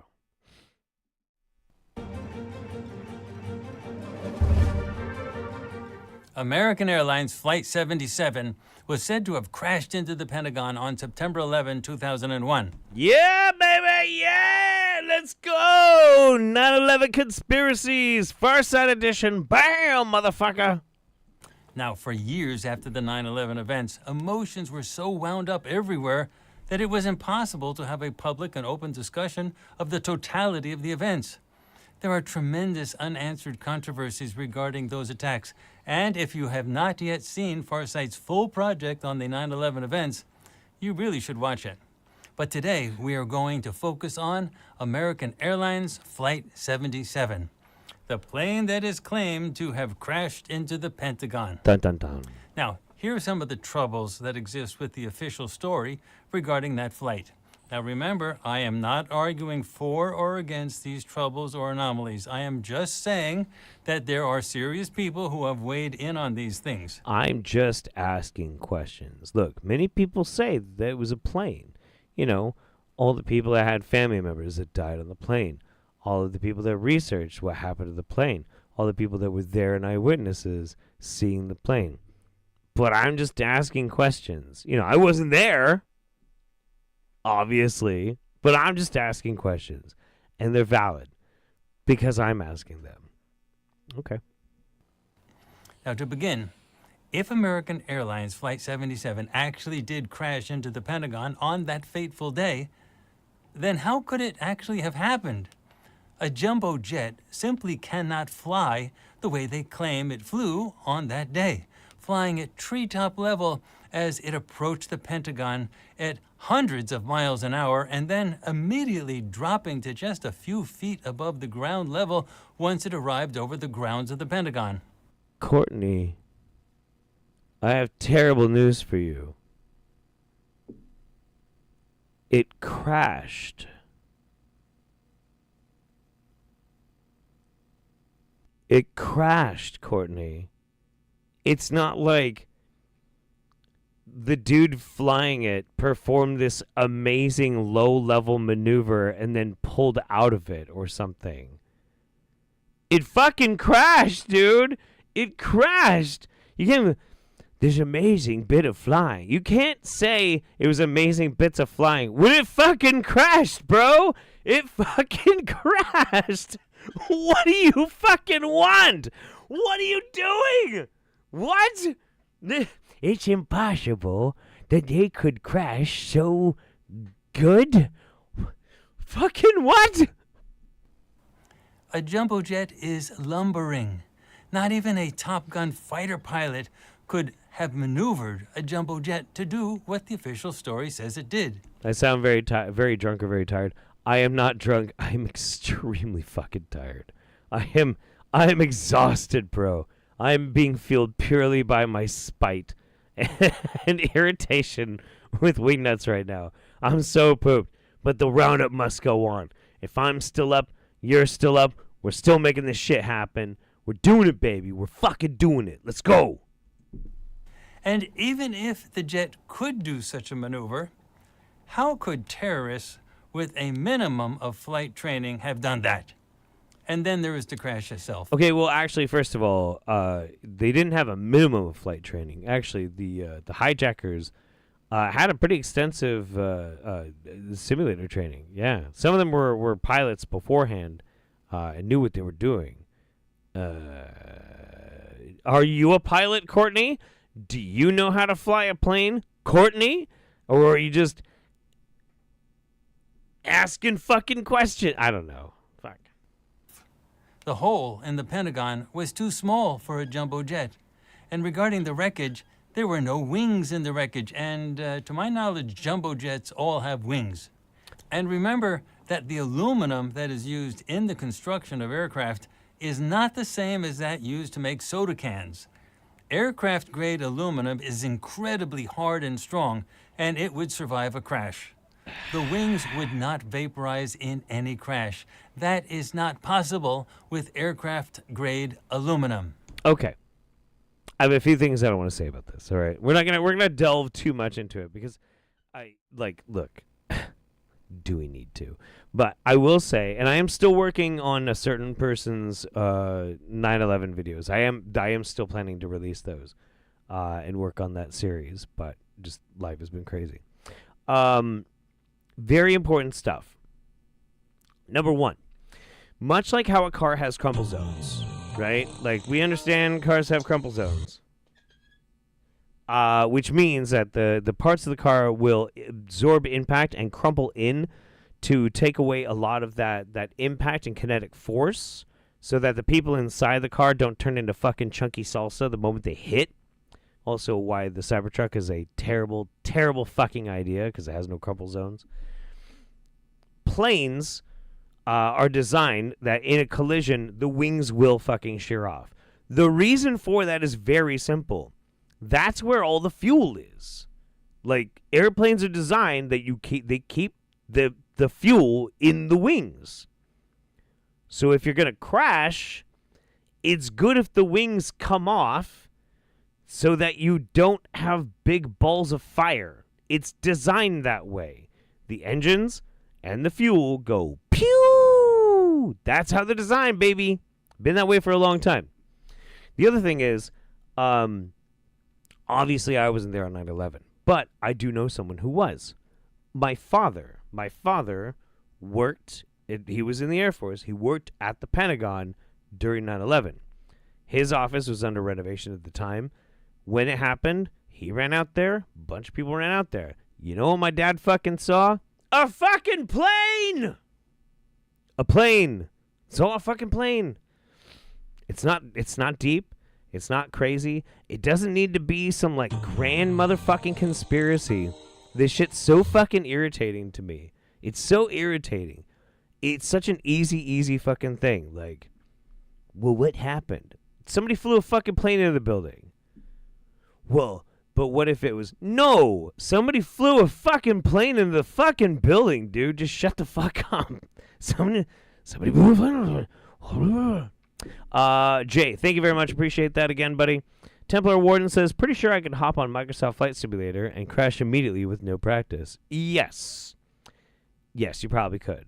And the thing is, too, when it comes, from what I understand, talking with a lot of pilots, because I have really wanted to learn how to fly, the actual act of flying and navigation and being able to control an aircraft, extremely easy.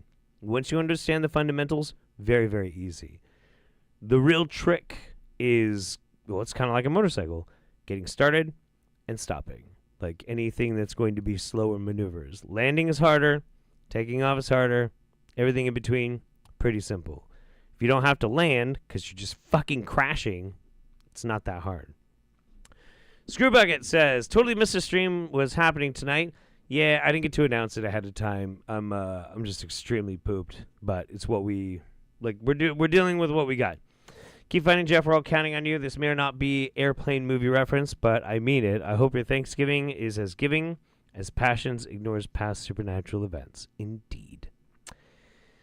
Indeed. Can't wait for some more passiones. More passiones. Oh, yeah, that's right. I was going to have Memory give me a break after that video, but I didn't know when it was going to be. So we'll watch this video. Memory, if you are watching, I wouldn't mind a quick little break, but you should grab your little companions before you come in here. We'll watch this thing. Here we go. We are submerged in your oceans. We have bases in your mountains. We are stationed in your skies. We have very annoying speech patterns. We walk among you as humans, but we are not above you, for we are your family from a distant time.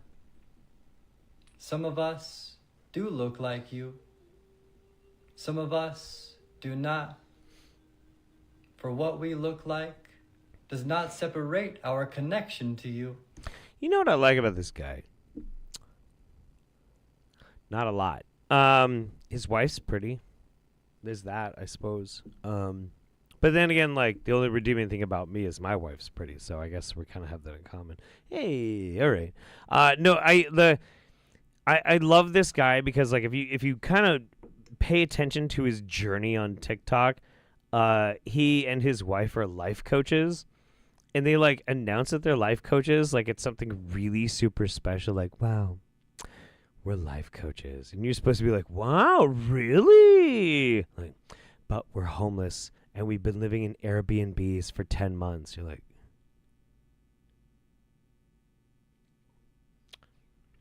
that's odd.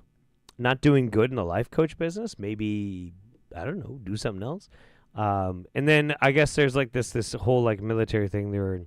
Came out there's aliens in the ocean or something like that, and suddenly he's not a life coach. Suddenly he's a fucking alien. For where you and I are from is the same. So as you remember, let there not be fear.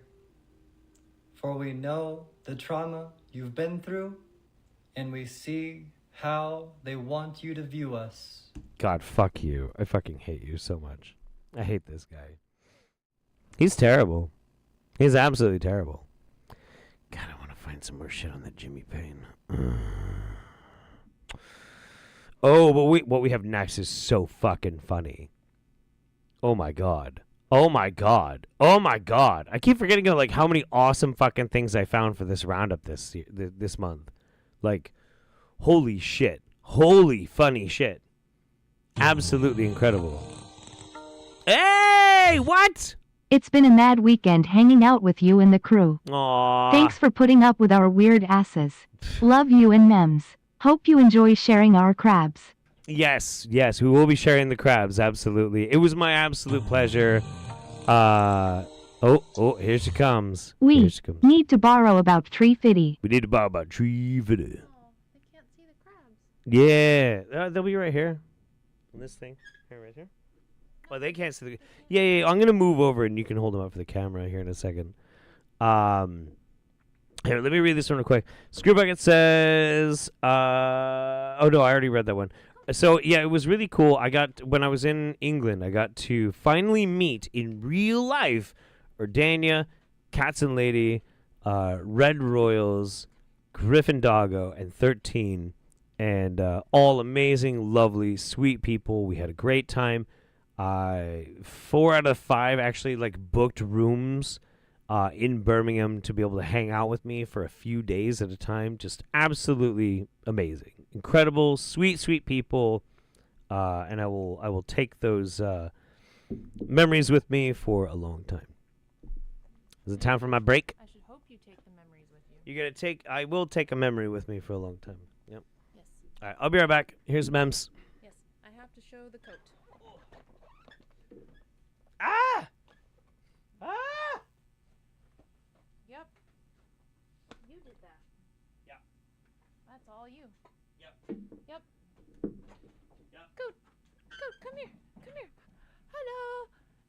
See, she doing good. She been a real good girl.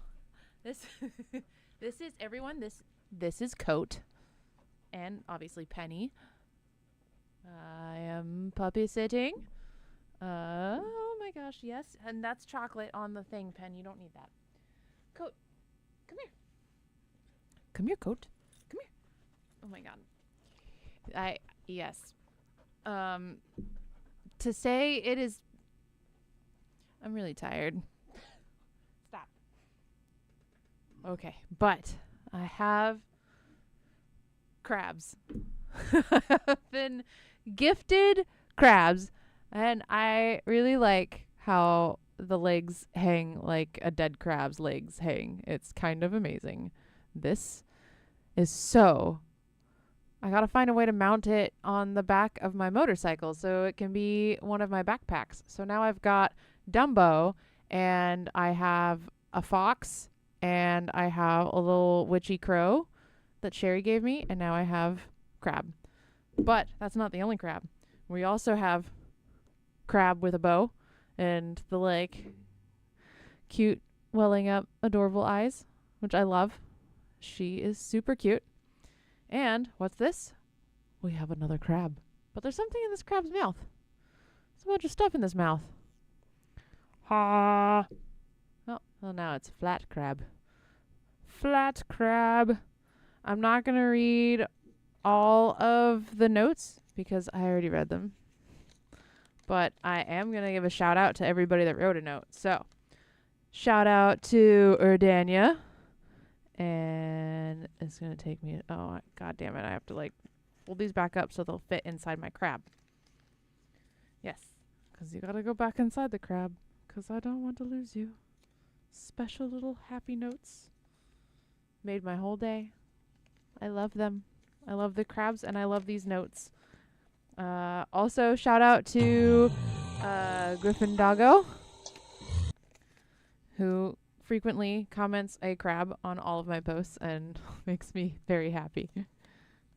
I love it when I get a random crab post on my TikToks or my reels, but even more so I love it when people find me in the comments of other people's videos and reply with a crab. That really makes me happy. So if you ever see me reply with a crab, and I will I'm yes, my people.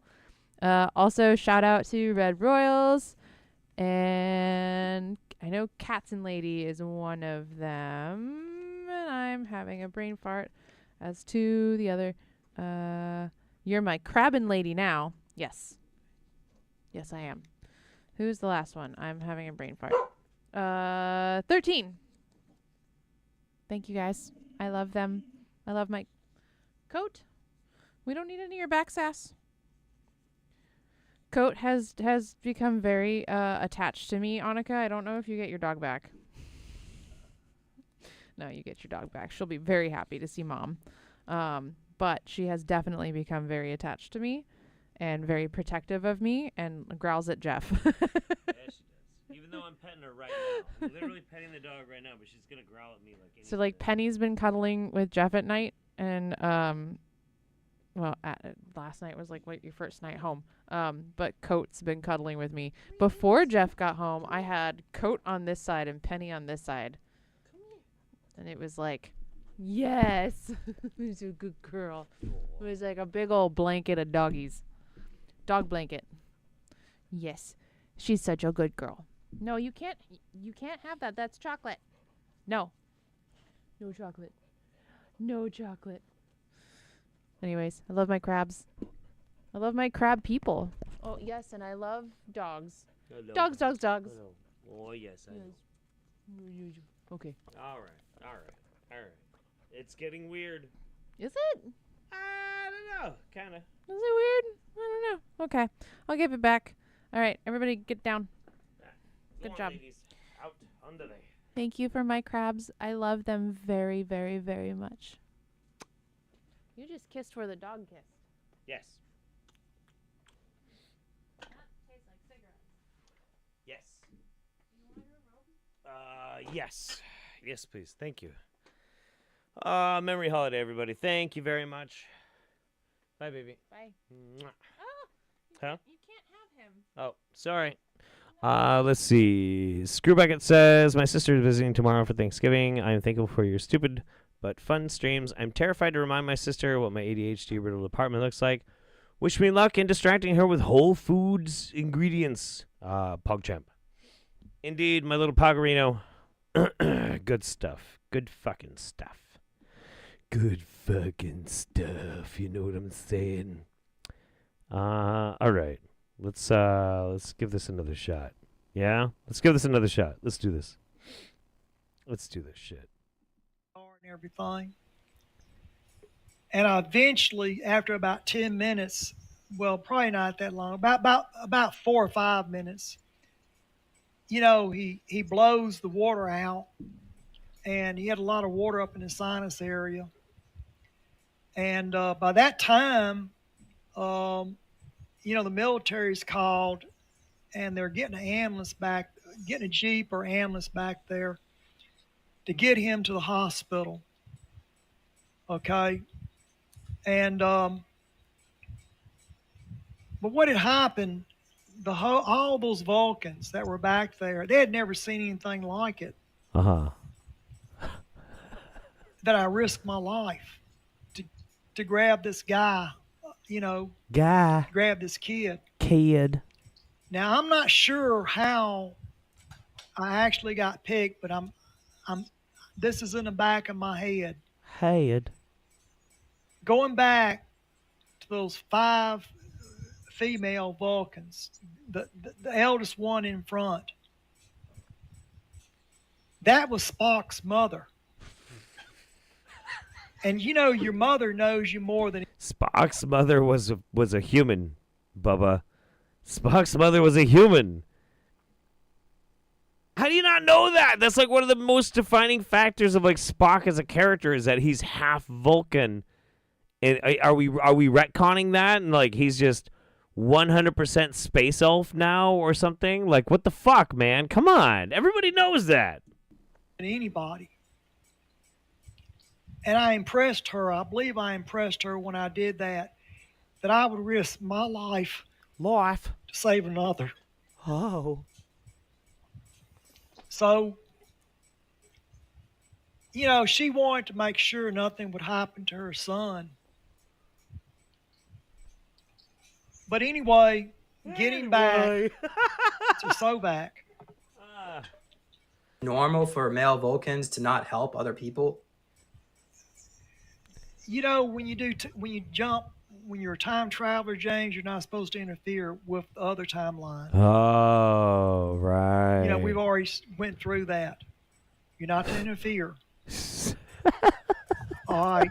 But what happened was Sovak had just graduated the younger Vulcans that was in his science class.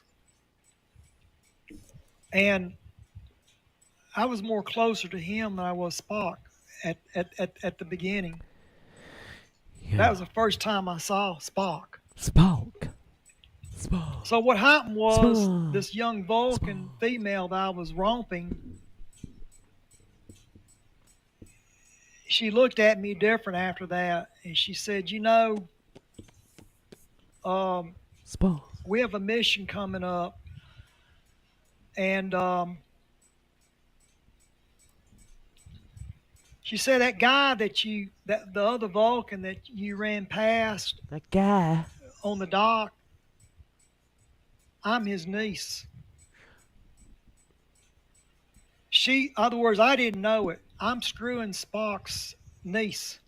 And the woman, the elder woman, well, I wouldn't say elder, the more senior woman of that group, that was Spock's mother. So that's how I got to know him. But about that time. Okay. So you. So you were flirting with Spock's mom, but you ended up fucking Spock's niece. So that's 3 steps down, man. Like that's.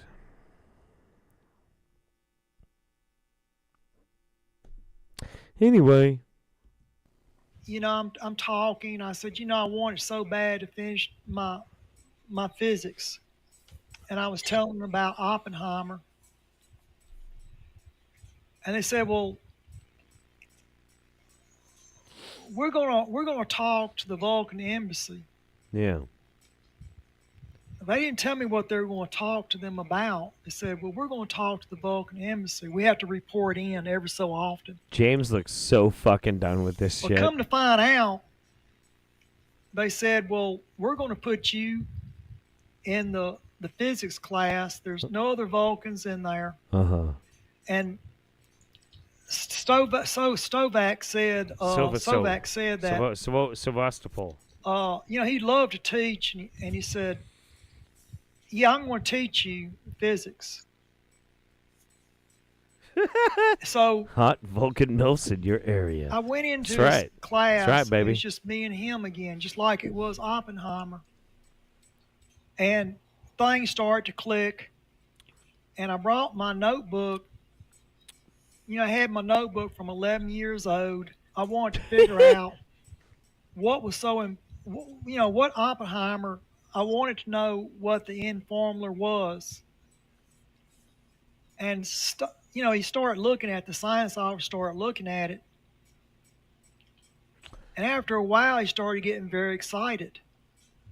I mean, he got overly excited. Yeah. And what had happened was I had made a mistake.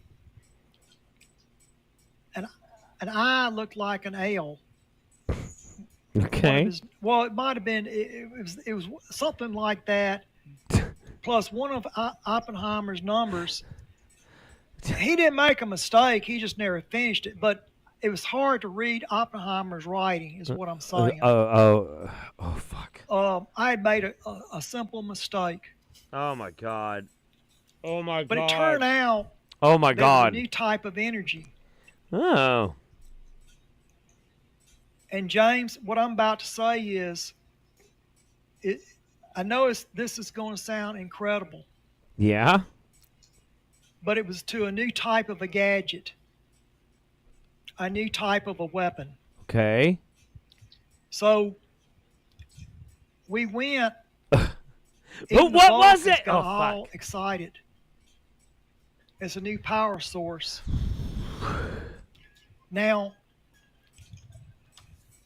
the way things work at Area 51. Oh my god. There's a reason why you have $200 hammers and $600 toilet seats. Because, you skim. And I would always steal stuff. If we needed something for the base, I could always get it. So you got these companies like Lockheed Martin, Boeing, Northrop Grumman.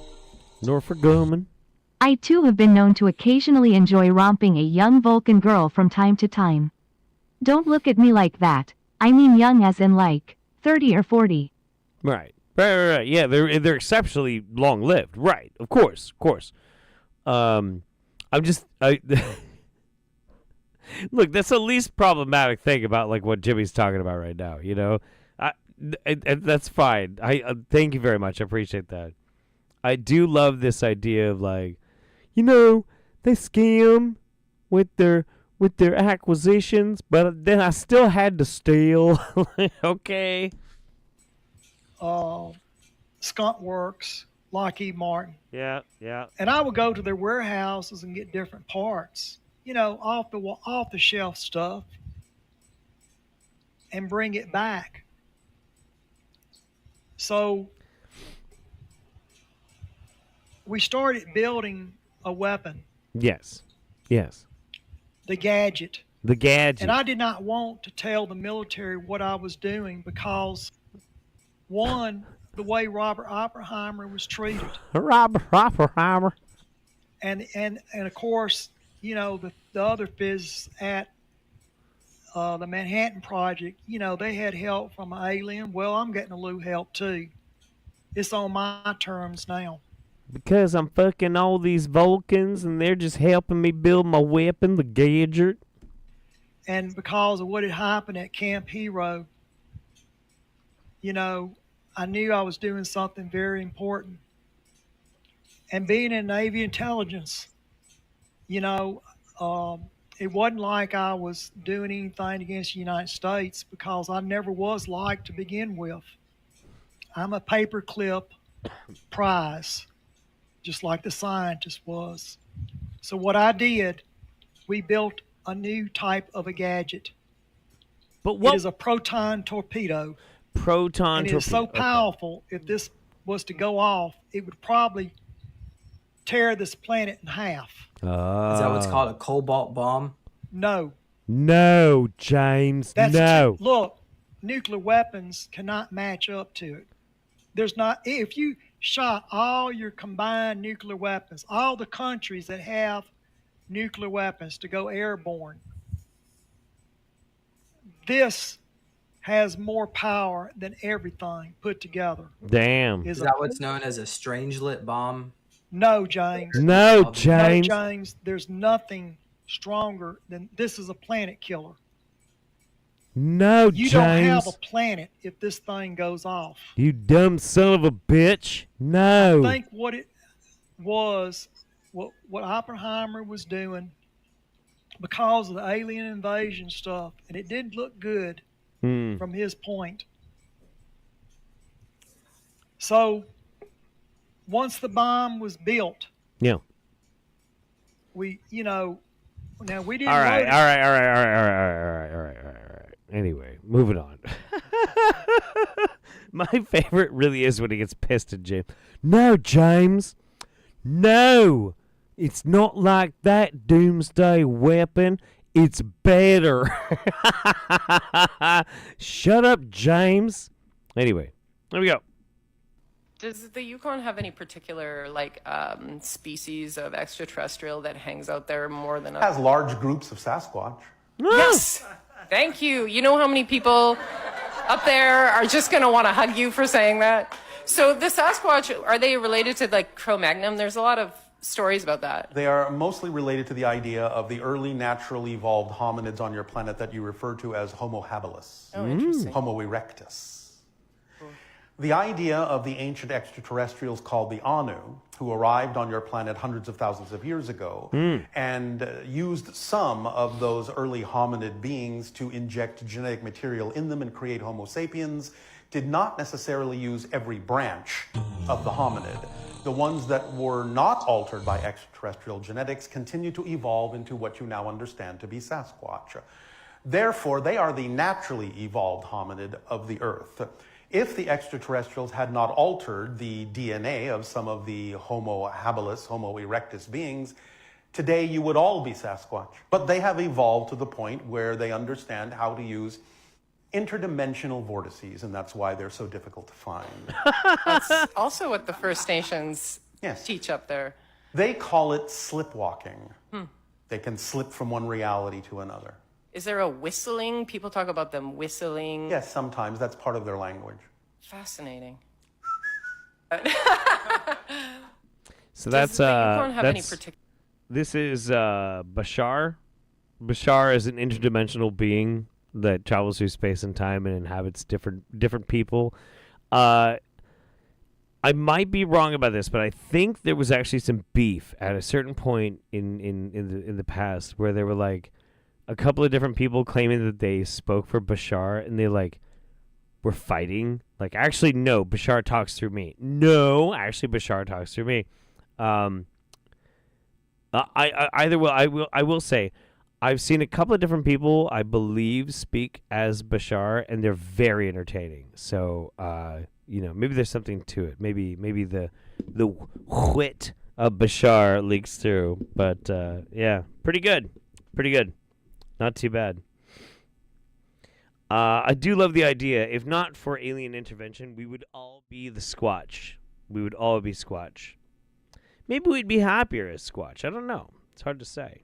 Dorothy Guda says, point of order, Starfleet generally only makes weapons of mass destruction by accident, like the time they made a photon torpedo into A surprise roundup with a retro 2018 desk and laptop vibe. Yeah. Neat. Glad I was able to catch some of it live. Much love and trans rights. No matter what the federal government tries to say. You are goddamn right. Now, the roundup being kind of like a 2018 desk and a laptop sort of thing right now is it's a byproduct of the situation. I'm extremely jet lagged. 20, somewhere between 21 and 23 hours of the travel yesterday. Literally no other options. I leave again tomorrow to go and like spend time with family in like another state. Only chance we have, not moving anything around. We're just doing it. We're getting through it. We're having a good time. Is what it is. Glad you're here. Appreciate you. And yes, trans rights. Absolutely. Motherfucking trans rights. It's been a rough month for a lot of people. So, yeah, we'll talk about that here in a little bit. We'll talk about that a little bit more as we go on with the program. But, yeah. No, I agree with you, Darth Acutis. It's like that time they made a photon torpedo into a supernova bomb while trying to restart a star. Indeed. And yeah, let's get some motherfucking trans rights up in the chat here. Fuck yeah. Speaking of when I went to England, unfortunately, I did not get a chance to meet this fine gentleman.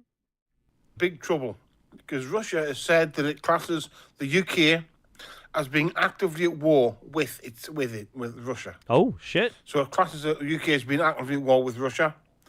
So although we're looking at peace, we're actually looking at the possibility of a big war, and they've also said that they have loosened the restrictions on the nuclear weapons, which apparently is very popular in Russia. So the possibility of things going very wrong. But we can do something. We are not helpless. What we can do is we can... All right, so listen. Maybe we're on the verge of thermonuclear war. Maybe. But S. Rob, the most accomplished occult author on the planet, he's got a plan. Some way we can maybe obtain some peace. Go up, we can buy the Book of Peace and work some magic for ourselves. That's the Book of Peace. It's available from Amazon. Just go to Amazon, type in Book of Peace, S. Rob, and it should pop up. And the book will pop up, and then you can go and you can cast some spells from that. Or alternatively, what is a really good idea is go to spellcaster-psychic.co.uk. That's www.spellcaster-psychic.co.uk and order a custom spell. And then say you want the spell for peace. Because the bottom line is, if I want to spend a lot of my time doing this and not doing other things, then I have to be compensated for it. And other spellcasters who want to do it as well. Okay, hang on. So, so you've written a book about peace and spells that will help you enact peace. And then you get everybody scared that maybe we're going to have thermonuclear war. But that's why they need to buy your book. First of all, that's a bit scummy. That's a bit scummy, S. Rob. I would think higher of you if you did not do that. I think that is actually incredibly fucked up and in wildly poor taste. Holy shit. And then what did you just say? You know, because the bottom line is, you know, if I want to spend a lot of my time doing this and not doing other things, then I have to be compensated for it. Another spell. Right. Listen, he could be off, okay, having pints and meeting hot, sexy, single, bubbly bone men in his area. But if he needs to, like, try and solve global conflicts and bring about world peace, he should at least be able to get some dollary dues out of it. And if not, that's just, that seems fucked up to me. That seems very fucked up to me. Nothing scummy about this at all. Just, you know, if you want to solve world peace and stop Russia from launching nukes, you got to go and you got to buy his book of peace. Okay. Casters who want to do it as well have to be compensated, because we can't just not work. We can't just stop work. Okay, we'll be doing some things for ourselves. We'll be pulling our own weight. I am anyway.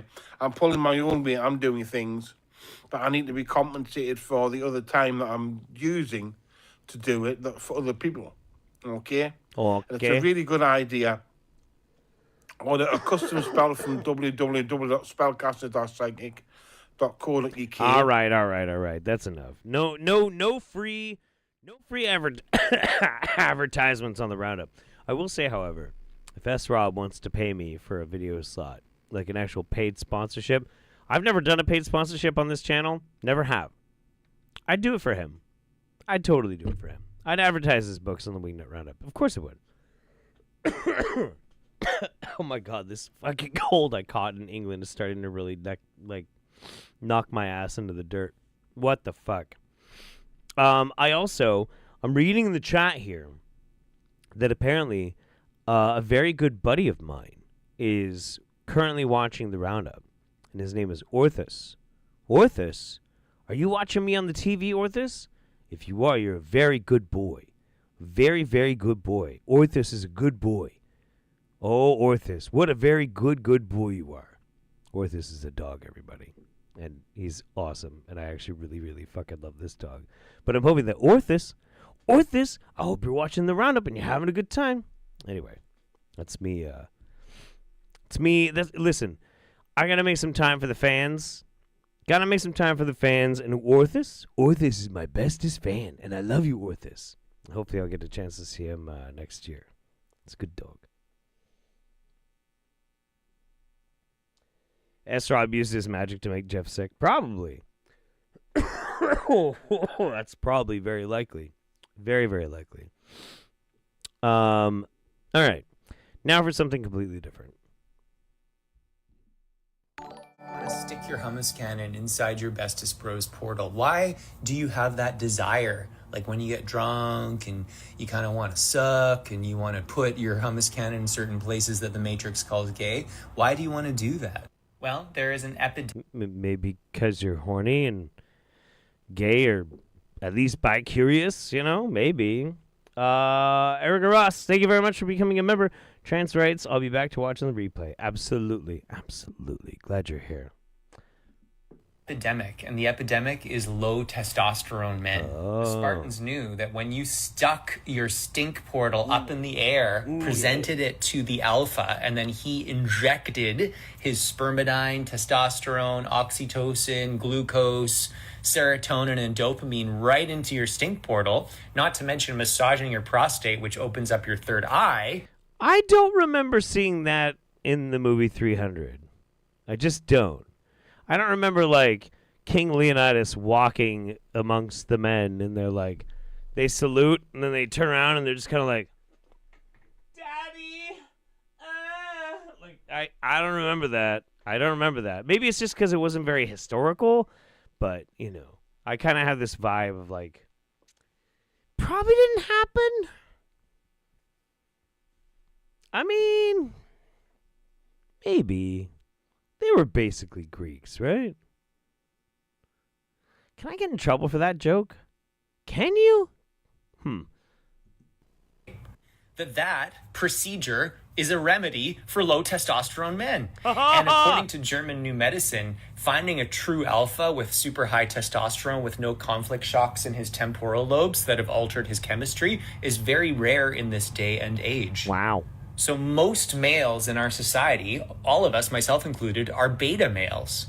We have experienced what we call DHSs or conflict shocks, which Beta have hit the temporal lobes, altering our hormonal status to beta status. Our testosterone is collectively lower, not only because of the conflict shocks, but all the poison in the food and the pharmaceuticals. And so we need to detox, and we need to present our stink portals to the few alphas left on this planet and allow them to shoot their beautiful hummus right up in there.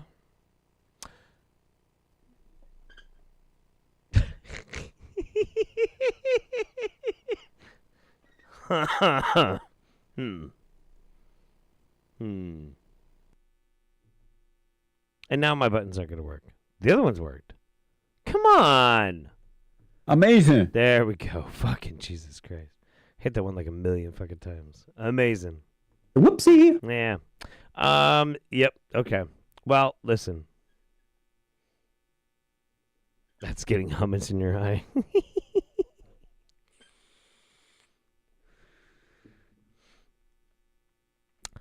I really don't feel like I have to have any notes. Not on Wild Naked Man anymore. What else can you say, really? He definitely does look like Megamind. That's true. He does. He looks a lot like Megamind. It's pretty crazy. I'll never get tired of this dude's euphemisms. At least he knows he's a beta, though. Yeah, Raisha, like that's kind of the thing that's wild about Will here is like he's unapologetically himself. Unapologetically. Now, he shows us who he is. It's just his justifications are weird and bullshit because like they might work for him, but he takes this like pompous ass kind of mentality where he's like, well, I know because I'm enlightened and I'm doing this and I'm doing that. I'm like, what? No, you're just kind of a sexual deviant, which is cool. Like, I don't give a fuck. That's great. Be a sexual deviant. I'm a sexual deviant. That's cool. But I also don't just think I'm better than people. So don't try and like convince people to do like all the weird shit that I do, you know? I mean, I could make all the excuses for why everybody needs to dress in PvP and get, you know, chained to a wall. I could do that. Maybe I could even sell like a pamphlet or like a course or something and start making a lot of money. Hang on a minute. Hang on. Am I talking myself into something right now? Or maybe I'm just really sick and jet lagged. I don't know. I have to think about that. Anyway, so somebody clued me in on this on the Discord. And I mention this at least once every roundup, but I do have a Discord. If you'd like to join, please do so. There is a section there called Suggestions for Jeff. If there are things that you think I should look at, especially things for the roundup, please, by all means, send links to there, just a little bit of a synopsis and tell me what it is. If it's a very long video, please include a timestamp. I can't watch every super long video that people submit, but this is one that somebody found, and so I picked 2 videos of this guy, because this is the first time he's going to be on the roundup, and this is fucking gold. This dude is fucking rad. I mean, he sucks, but he's rad in how much he sucks. So here, check it out. Can I get a picture with you? Sure. That's pretty crazy. That'd be hilarious.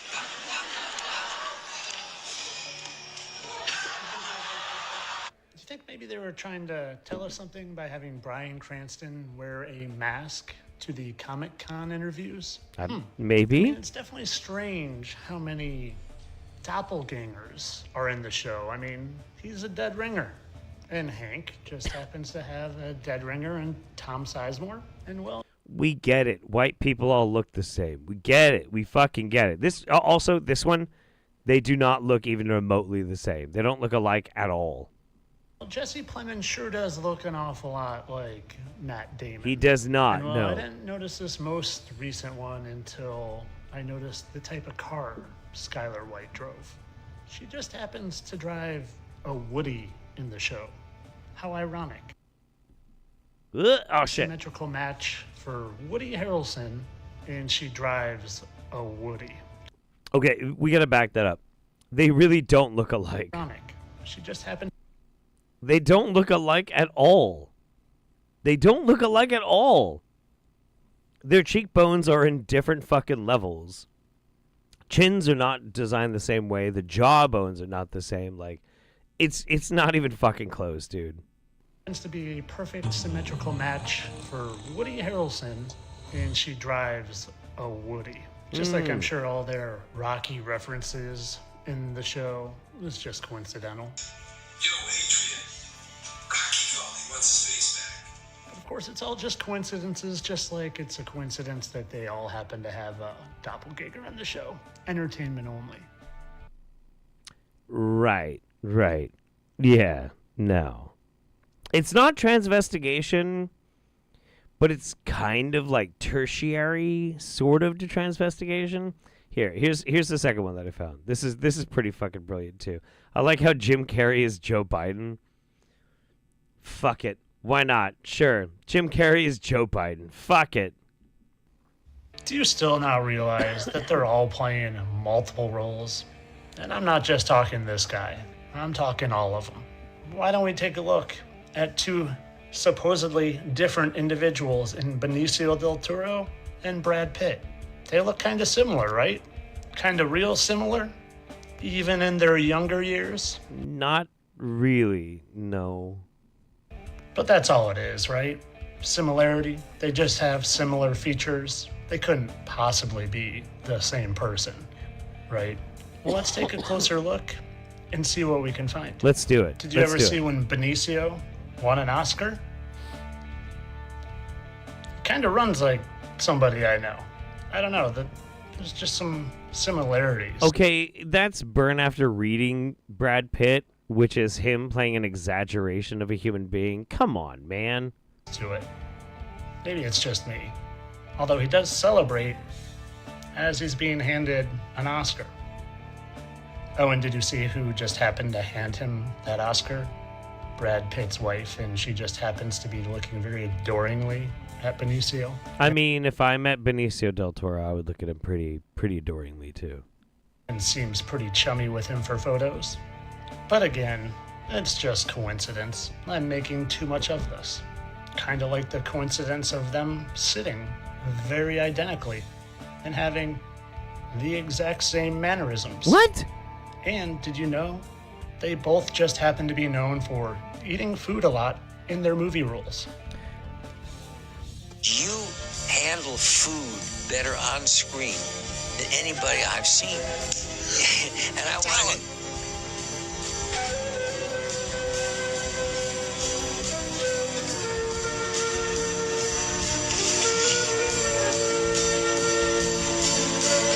I don't know what any of that is supposed to mean. I do not understand. I feel like this is such a niche, weird, wingnutty belief. It's very entertaining, though. It's very, very strange. But why would they do this? You're probably asking yourself. Why would they go through the trouble? I'll tell you. Yeah. It's to give you the most skewed sense of reality possible.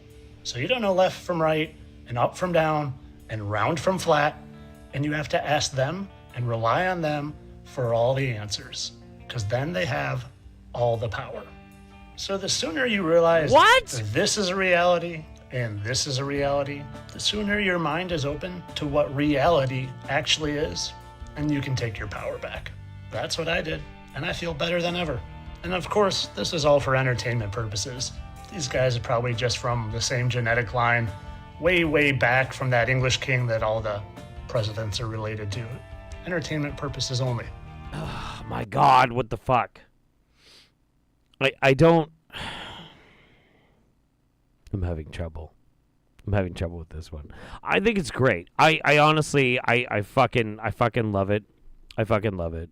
It's called evolution, bitch. It's called evolution, you motherfucker. That's why they look the same, okay? It's not a big deal. It's not complicated. It's not fucking deep.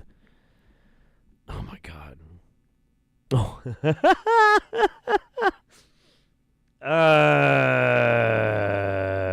Boy. All right. Here, let me check something real quick. BCB, Daddy Jeff is over here accidentally unlocking people's kinks left and right tonight. That's right, baby. That's right. I'm into it. I'm into it. I will unlock all of your kinks. Because I'm daddy. Right. Can we go back to someone sensible like Jimmy Payne? Well, not Jimmy Payne. Not yet. We might get a little bit more, just a little bit of Jimmy Payne later on before we finish up the roundup. But we need to travel a little bit first, and we got to visit someone special here. Here we go.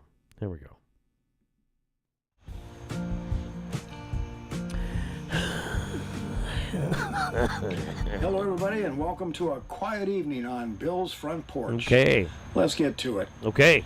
The most damaging pandemic in America today is the pandemic of weak men. Man failures. The USA is sick with an infestation of sissies. The left are hell-bent on destroying the American dream, the American way of life. In order to do... That's right, and I'll do it again, baby. I'm gonna fucking destroy your American dream. I'm gonna skeet all over it with my depraved satanic cabal. Ooh, yeah, baby. Ah. Okay, anyway, sorry. To do that, they must tear down God's order of manhood. Yeah. Why? Because they know that real men, as designed by God, will never allow their wicked schemes to succeed. God designed men to be protectors, defenders, and heroes.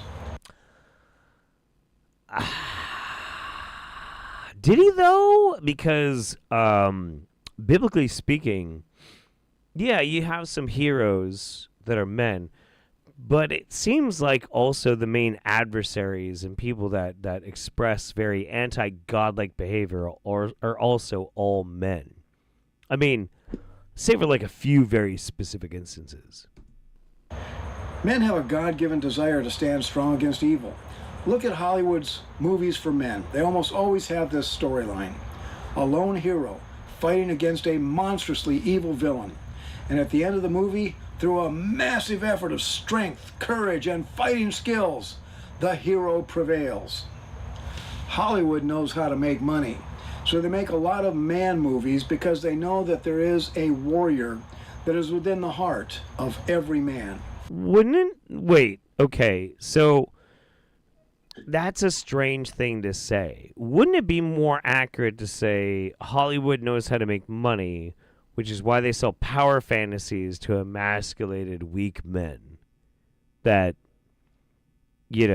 sit around and talk about how men need to be powerful and strong because they themselves are disempowered, weak, flaccid, old, flabby men stuck in Florida, usually living in retirement communities that never really did anything decent with their fucking lives. I mean, maybe. I'm just spitballing here. And that maybe once you surpass that need for validation, some presupposition, some horseshit society concocted notions and parameters of manhood, when you don't need those types of things, you can just enjoy the machismo for the entertainment value, but it doesn't actually fulfill you beyond just pure entertainment. I'm just talking here. I'm just fucking talking here, right?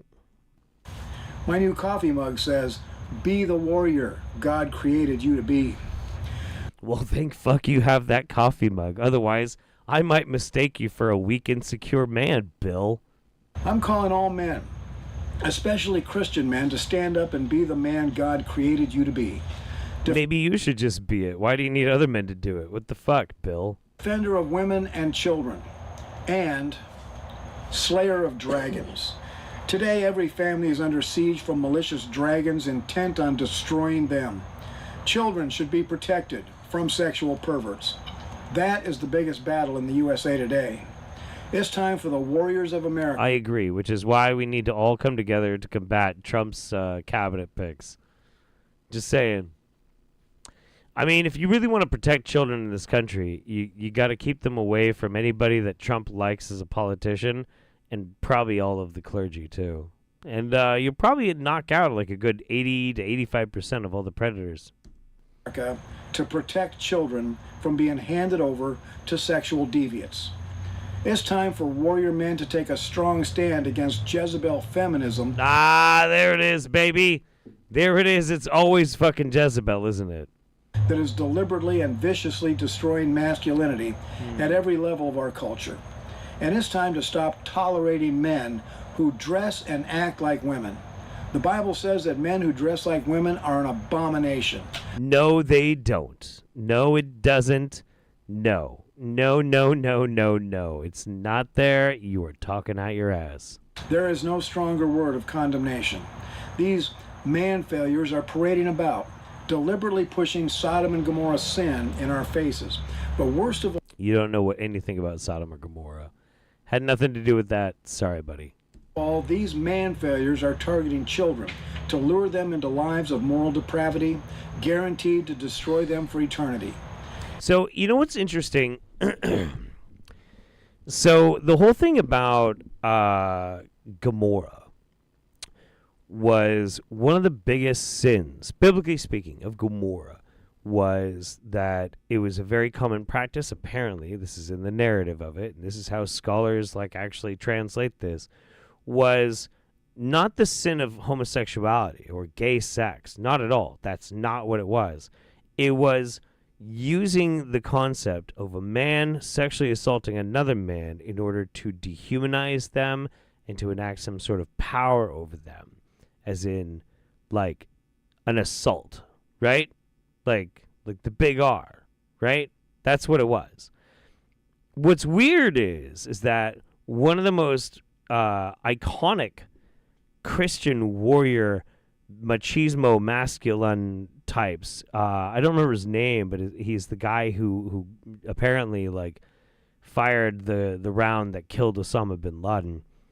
Recently was on whatever the fuck they call it now, what used to be Twitter, Elon's fucking jerkwagon website, seeing people that he disagreed with and threatening to turn them into his male concubines and shit. That's literally some fucking Sodom and Gomorrah kind of shit.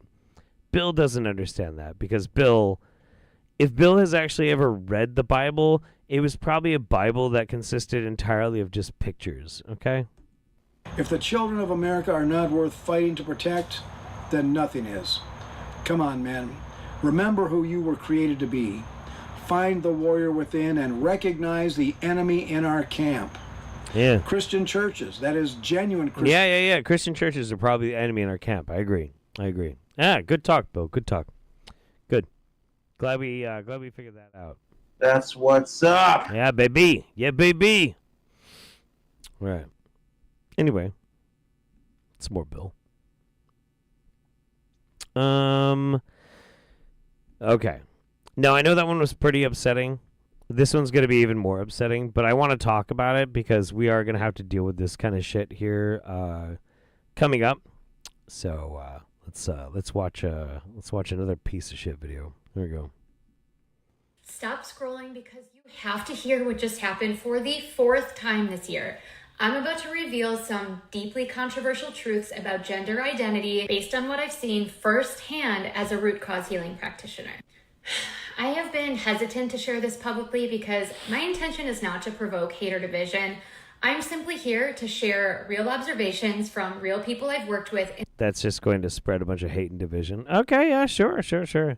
I don't think your disclaimer is going to keep people from having a very strong reaction to what you're about to say. But, go off, Queen. And their real family experiences. Okay, 4 mothers have now reached out to tell me that since embarking on their natural healing journey, which obviously affects the entire family, their children are no longer asking to be called by the opposite gender. When my students start filtering and remineralizing their drinking water, their shower water, start sourcing cleaner food for their families, significantly reduce chemical exposures in the home, create a more circadian-friendly light environment in the home, implement family-wide drainage and detox protocols. They're putting toxins in the water that are turning the kids trans, I guess.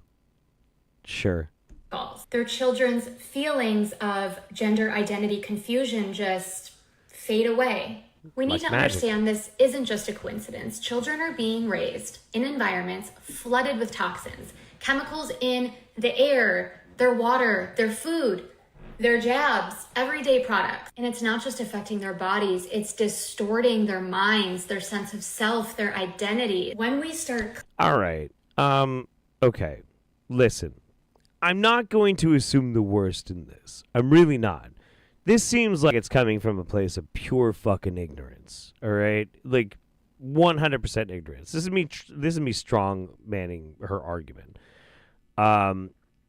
And if that's the case, it's really just her trying to find some manner by which to make sense of it without being like she thinks bigoted, but it is bigoted. Hummus is delish, ha ha ha ha. Anywho, hey dudes.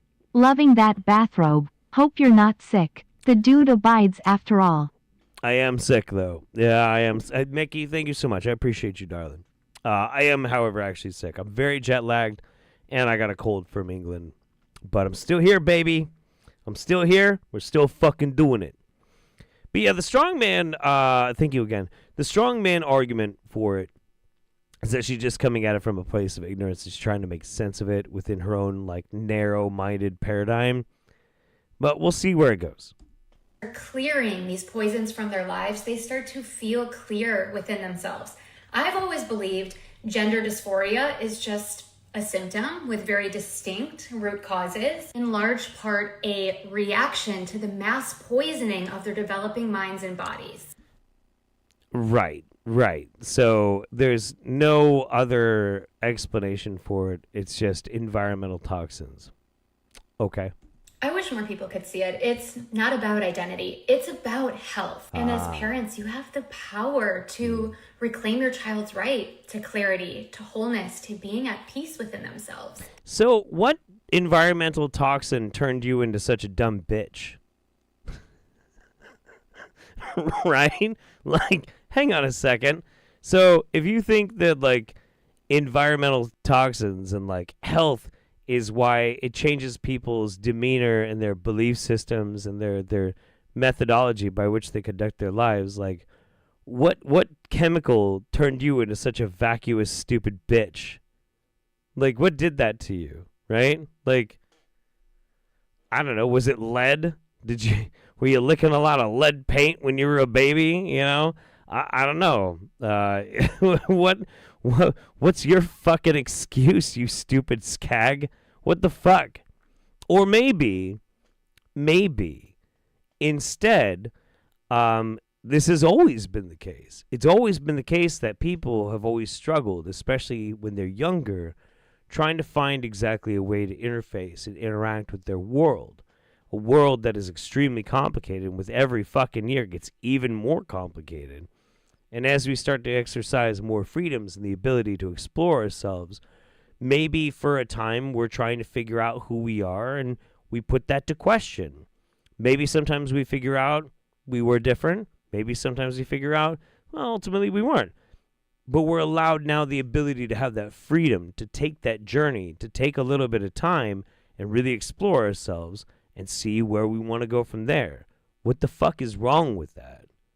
I mean, which is a better ideology, right? The ability to really truly know oneself through experimentation, through the ability to exist without judgment, to see how you want to actually live your life, versus, you know, some bitch coming on and being like, oh, you're different from me and you act in a way that I don't find acceptable.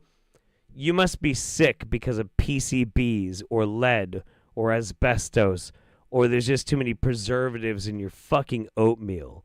Like, which one's really the fucking asshole here? Is it that hard to figure out? I don't fucking think so. So again, what the fuck did this shit to you, huh? The fuck? Should we be taxing or regulating some shit to try and get people to not be as fucking awful as you? I don't know. But it's a good question. We should figure it out. We should get an independent panel to do some immediate investigations into why you're such a stupid bitch. Was that mean? I don't care. I don't give a fuck. Maybe I like being mean. Maybe being mean's awesome. Patrick West says, too much hair dryer use cooked her sense right out. Yeah, it's very possible. Yeah. She needs a thorium enema. Yeah, maybe. Eat some cobalt. I don't know, man. I don't know. It's crazy. Like, what's really weird, and I guess something that I kind of wanted to kind of make a mention of here, and I don't know how well of a point I can articulate right now, because again, I'm really jet lagged and I'm sick, and I do not feel fucking good whatsoever. But it's kind of something that's been bugging me. Is we stand on the precipice of things being kind of gnarly and kind of vicious and rough.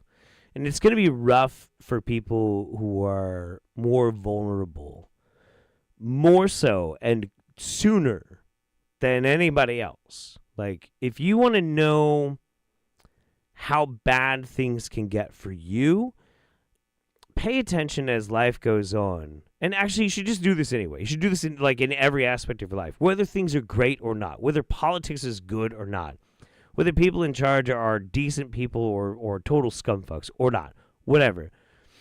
In your life, make sure that you identify people that might be the most at risk and pay attention to their stress levels and the things that seem to really be bothering them. Because it's kind of like an early warning system. And listen, my trans friends, my people that live alternative lifestyles, my immigrant friends, my people of color friends, I hate to put this on you, but like, for people like me, we can at least rely on knowing and being your friend and part of your community as much as we can, so that we can see when shit starts going down, like, you're going to be the ones that are affected first. And that should mean something, and that should be a good priority, a good manner by which we conduct ourselves to know if things are going to get bad all around. Because it'll hit you first, baby. It'll hit you fucking first. And I hope people like me have the courage to pay attention to that. I'm just fucking saying. I'm just putting it out there. Just fucking saying. Right. Let's do...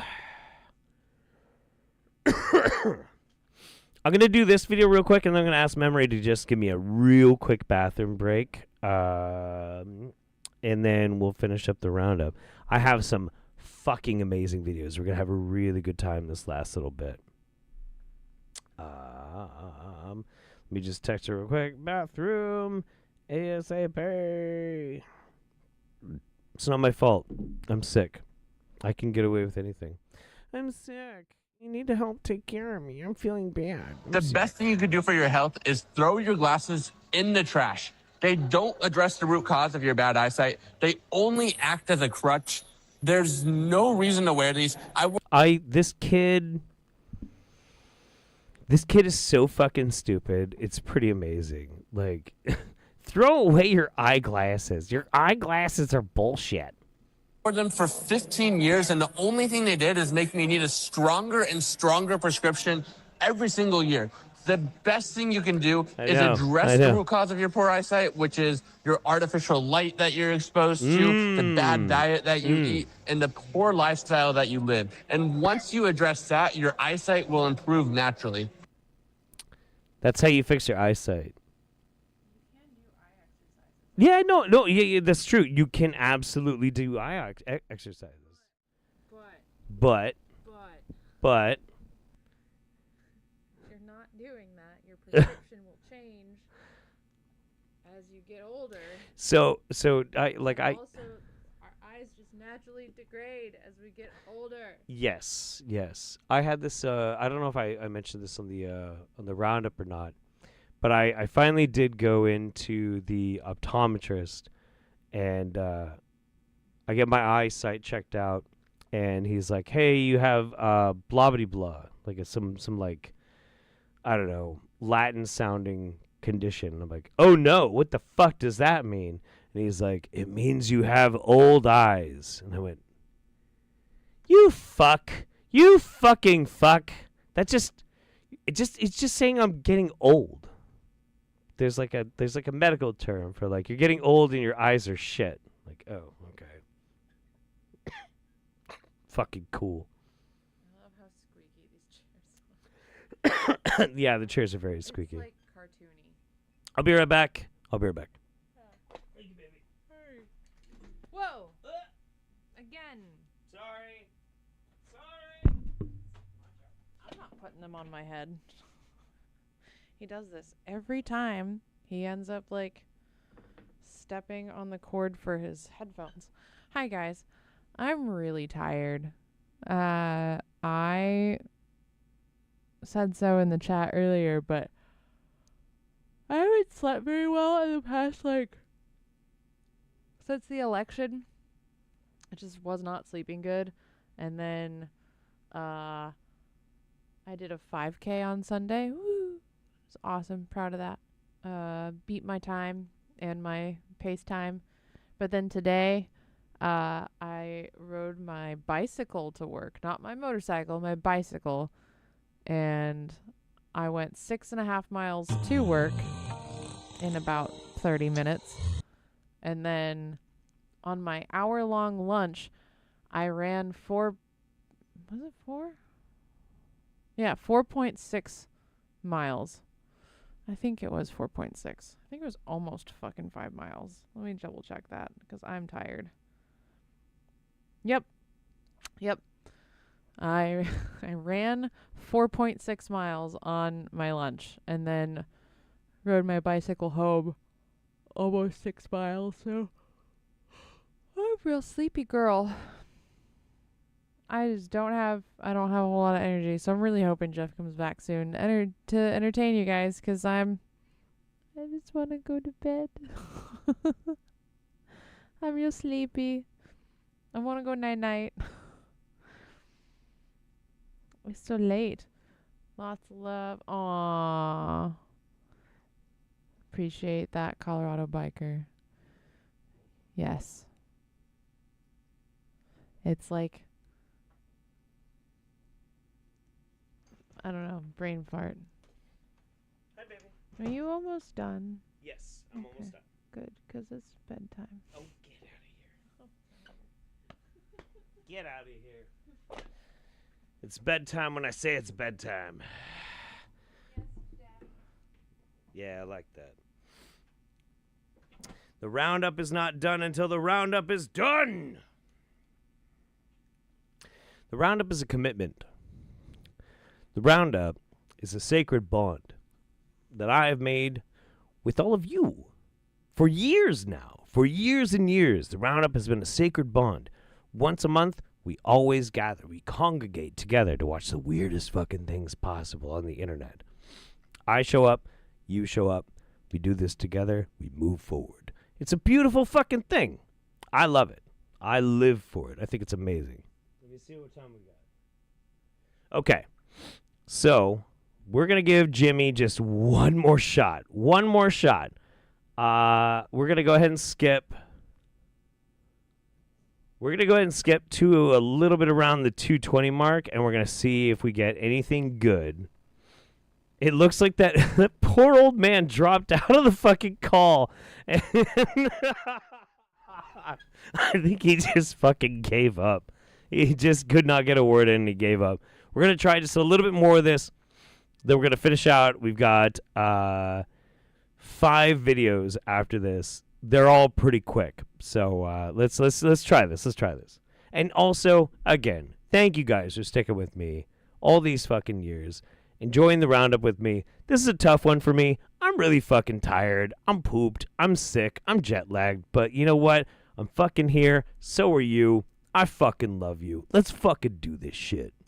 And we're going faster than the speed of light. Aren't we always? Because this asteroid and a wormhole. And I want to use my phasers. A wormhole? To save my proton. And Decker jumps up and he counters my order. Decker? And he goes over there and he fires the proton torpedo before I could figure out what was going on. And when he did, it blew the asteroid up, Amazing. and we were able to break free of its gravity field and slow down. The Enterprise stopped dead in space. So here I am, I'm in space, my engine's gone flat. Yep. But what happened, Science Officer Spock was listening. And we were up there for several hours, trying to figure out what's going on with these computers. And what had happened when the Enterprise underwent a refit,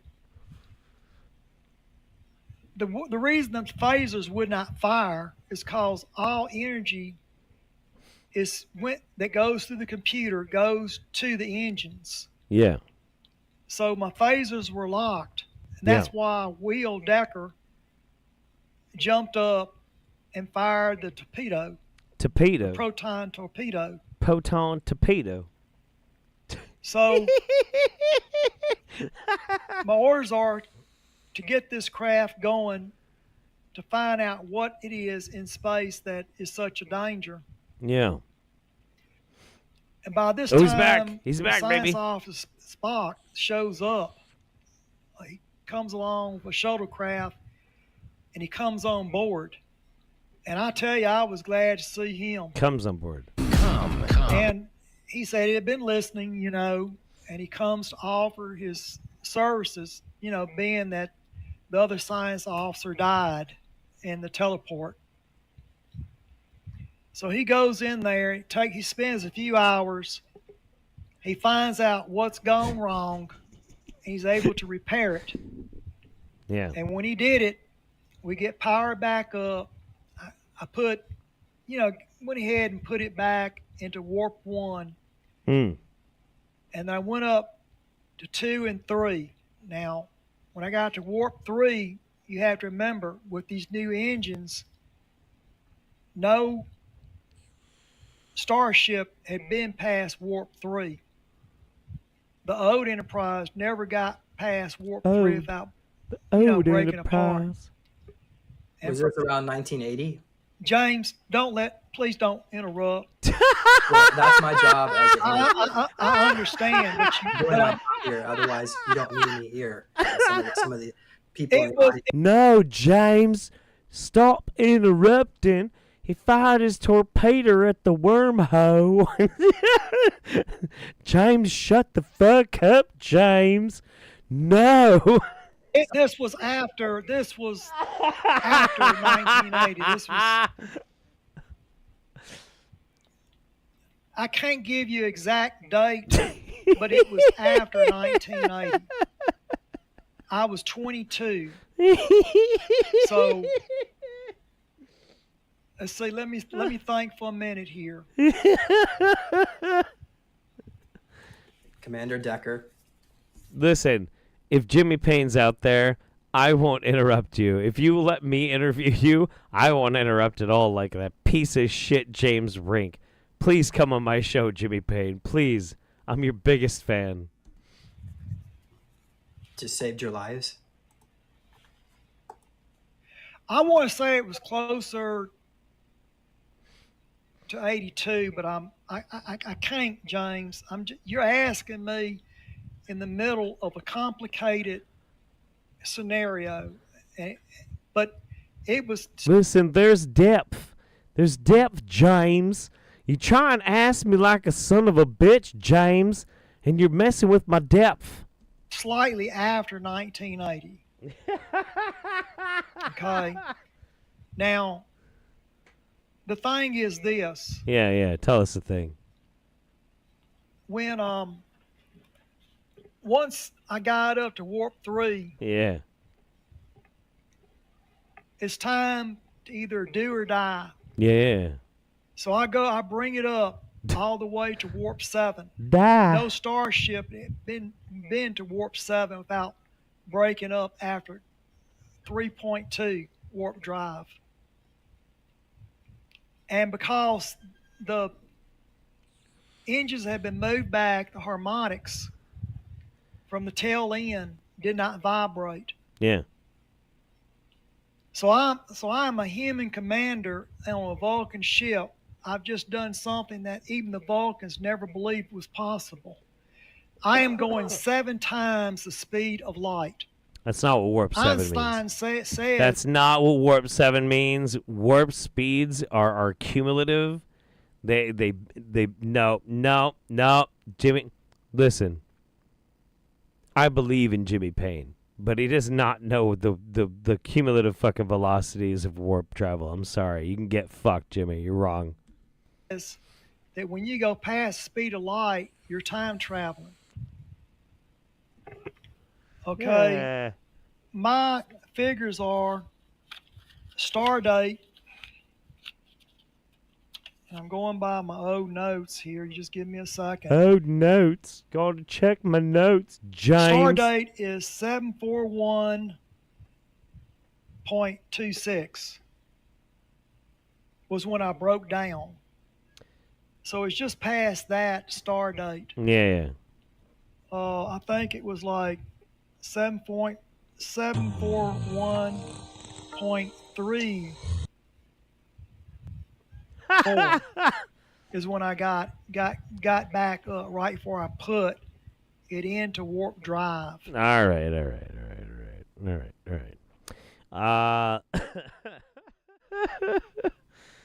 Let's see. Malin K. Yeleti, oh my god, I'm so stupid. It isn't the genetic conditions that I have that cause me to be both nearsighted and cross-eyed. It's light bulbs. I'm cured. Seeing 2 of everything is the way it's supposed to be. Indeed. Patrick West says, too much hair dryer used cooked her sense right out. Oh, the transvestigation lady. Yeah, dude, fuck that lady. She sucks. Fuck that lady. She fucking sucks. Fucking son of a bitch. Mickey says, I need you to say, oh shit.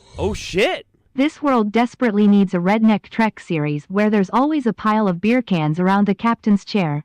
Everyone's quarters look like a cheap motel room, and there are an unknown number of raccoons living in the Jeffries tubes. Holy shit. Oh my god. I don't think that popped up on the screen, which is nuts. Raisha with $50. Holy shit. That's incredible. Yeah, that would be great. That would be absolutely amazing. So it needs a Redneck Trek series where there's always a pile of beer cans around the captain's chair. I mean, well, look, obviously, that's a fantastic idea. Everyone's quarters looks like a cheap hotel room. And there's an unknown number of raccoons living in the Jeffries tubes. Yeah, we don't really get a whole lot about space pests. The closest we ever get is like the fucking tribbles and things like that. But speaking about the quarters look like cheap motel rooms, I had this weird experience. God, this was years and years and years and years ago. It was a New Year's Eve party. I hadn't done anything for New Year's in a really long time, and I went out to this party in this kind of ghetto area at this random house party, and I ran into a buddy of mine, and he was like, "Hey, I have some new LSD. Would you like to try it?" And I'm like, "Sure." So I tried it because at the time I was still doing it. I haven't really done drugs in God fucking years and years and years, but I did that night. This is probably one of the reasons why I don't that much anymore. Once it started kicking in, I started feeling not great at all.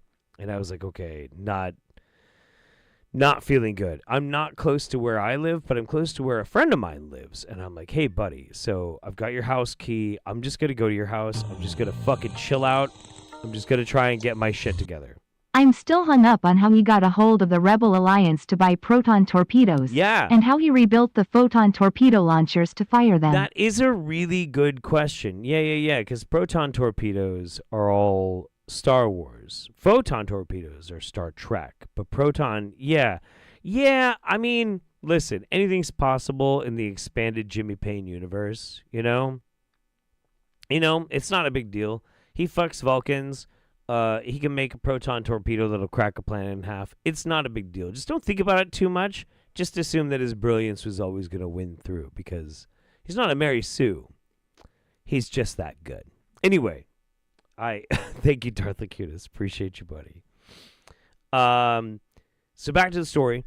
I'm frying extremely hard on what I am assuming is some pretty dirty acid. I get to my friend's house, and I've got to do something to keep myself entertained because I just got to ride this out. It takes me a million years to figure out how to get his Xbox working with his TV because everything's unplugged. I get it started. I log into my Netflix because at the time that's where all of the next generation was available, was Netflix. And I put on season 1. Fuck it. Skip Farpoint. Just go straight into season 1. We're just going to watch.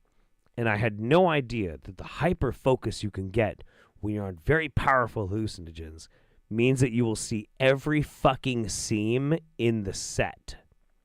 So, like, what looks like when you watched it back when it first came out on, like, you know, blurry-ass TVs looks good. But when it's rendered in, like, 1080p or higher, like, high definition, how terrible those sets look and how dirty they look and how just trash they are. And I had the worst fucking, like, acid trip of my life watching old Star Trek The Next Generation first season and realizing how poor all of the set was. And that was like 9 hours of hell, just obsessing over it, you know. It was really crazy. It really fucked me up, actually. It's bizarre. Fucking weird. Drugs are bad. Don't do drugs. Or do. I don't know. Live your life. I don't give a fuck. Anyway, this is a great video. And you have to remember that our enemies have access to everything that belongs to us. Let me show you something. Show it to All us. right? Let's go. Let me show you something. All right, where you think they got Pokemon from? Where you think they got Pokemon from? I don't know. Where'd they get it from? Think about it. Where did you think they got Pokemon from? I don't know. All right. Where you think they got Pokemon from? These are a part of those shadow beings that only we could see. And we could call upon them in time of war, and they will assist us in battle. What do you think that? You have to remember that these inorganic beings do not have pineal glands. Pineal glands is that gland that literally literally deals with creativity. And you're talking about original creativity.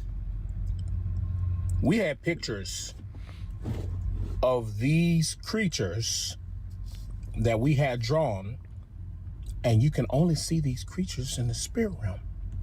You know, I know that he's not including me in this because he believes anybody that isn't like him is a different species, but it would be pretty cool if I could spiritually summon an Eevee because, I mean, they're just so fucking cute. All right? All right. You only see these creatures in the spirit realm. You can't see them in the physical realm, but you could feel their power. Ah. Okay? You could feel their power, you know? And this is something that brothers and sisters, back in the day, I used to summon my spiritual Pikachu to do battle against my enemies. Oh, man. I'd straight summon a Parasect on their asses. Fucking Gyarados on that shit. We must take in consideration, brothers and sisters, the fact that such powerful shadow creatures who were there to assist us in battle, and we were able to link into these beings. Yeah. And see, that's the whole key point. The ability to link into them. All right? The ability to link into these creatures. Sounds sexy. Which these creatures, these shadow creatures were linking to us. It was like a dualistic hyperlinking system where we were linking to them and they were linking to us. Hey, what's up, Pokemon Generation 1 Fire Horse? What was the name of that one? What was the name of the Generation 1 Fire Horse from Pokemon? And we can move forces. And this is one of the reasons why these Moors, you know, with the help of the other reptilian races, all right, with the help of the other reptilian races. Yeah, Rapidash. That's right. I don't mean to get all John Oliver on anything, but like Rapidash could get it. Yeah.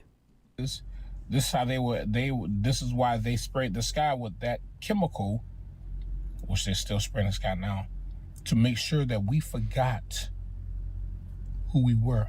That was a chemical that was a spray. That chemical was a spell. All right, you got to remember, a spell is not only the, you know, the thing where we talking about I'm gonna say this and this and this and this gonna happen to him. No, you talking about spells. You talking about witchcraft. You talking about freaking potions and all that stuff, and they sprayed the fucking sky. Rapidash is a unicorn, not a horse.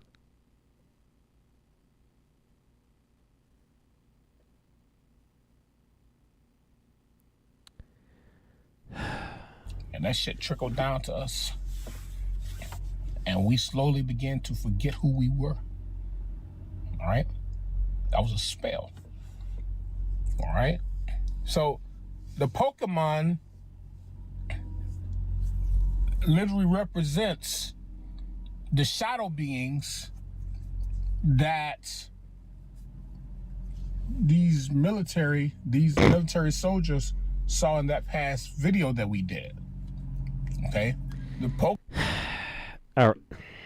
Fuck no! I want more. I'm getting exasperated, but I need to know more. I'm sorry. Proceed. Pokemon literally represents the shadow beings. The Pokemans. All right, and these enemies of ours know that we're in our. Have we covered Vaporeon yet? Oh yeah, Vaporeon could totally get it too. Absolutely. Yeah. Absolutely. I was just making like, no, I'm not getting it. I'm not doing this. I'm not doing this. No, I'm done with that joke. Just listen to the fucking video. Jesus fucking Christ. Highest vibrational energy. They know that we have the full access of our entire realm. And this is something that they fear. They fear us tapping into the full access of the realm. Because you got to remember that we are the atoms and the programs that were birthed or created by this realm. All right? We're the atoms, or what you call the programs or atoms or whatever, how you want to say it. And we're supposed to work directly with the planet. Supposed to work directly with the realm to bring ourselves into the highest vibration, which means that this is why when you look at Star Wars, you see them having the knowledge of these ships and the knowledge of all kind of scientific shit. Yeah, see, we were deep into science. Scientific shit, yeah. We could create this and create this. Now we in a societal system where these Moors want to tell us and use their white pawns to tell us what we can create and what we can't create, and this is illegal and that is illegal. That's just bullshit. Well, listen, I'm with you on ACAB. Yeah, for sure. But also, it's fine. They got brothers and sisters locked up in their jail cells to stop them from creating, when the whole key point y'all need to understand is that when we create something and we know it's great and powerful, we need to get ready to protect it. And we need brothers and sisters to stand beside us, ready to protect. I agree. We should protect Pokemon. We should absolutely protect our Pokemans. National treasures. All right, it's official. Time to move on. Holy fucking shit. Anyway, let's check in again with Wild Naked Man. I want to see what's going on with him, and then we're gonna move into like our our questionable videos. Okay, we got to do it. We can't fuck about forever. Let's go. Sometimes I crave alcohol, but then I realize I can just pull back my foreskin, smell my mushroom, and then squeeze my stink portal and start to do breath of fire while engaging what we call the piss slit and the PC, the pubococcygeal muscle at the base. The piss slit, and PC. Okay, all right. Of the hummus cannon while letting the balls hang like a fucking alpha stag. Grunting and growling into the sperm palace. Yep. Keeping that piss slit really closed. Piss slit. Keeping the anus athletically engaged. Yep. Engaging neck lock, aka Jalanda Harbanda. Jaluhumbala. Smelling the beautiful pheromones, the masculine pheromones from the mushroom head. And imagine that you're smelling your bros' mushroom heads as well. We're all in a circle doing this together. Feeling our balls pulsing, tan brothers. Getting high on our own supply. Inhale. Squeeze the anus, sex organ, navel point. Roll the eyes up. This is so fucking booze, baby!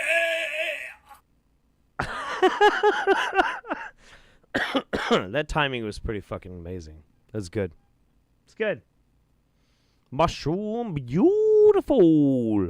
That was a lot. So I'm interested in kind of tracking what Will Blunderfield does, because like he goes through these eras, and right now he's very much on an olfactory era. He's super into sniffing. He's a big sniffer.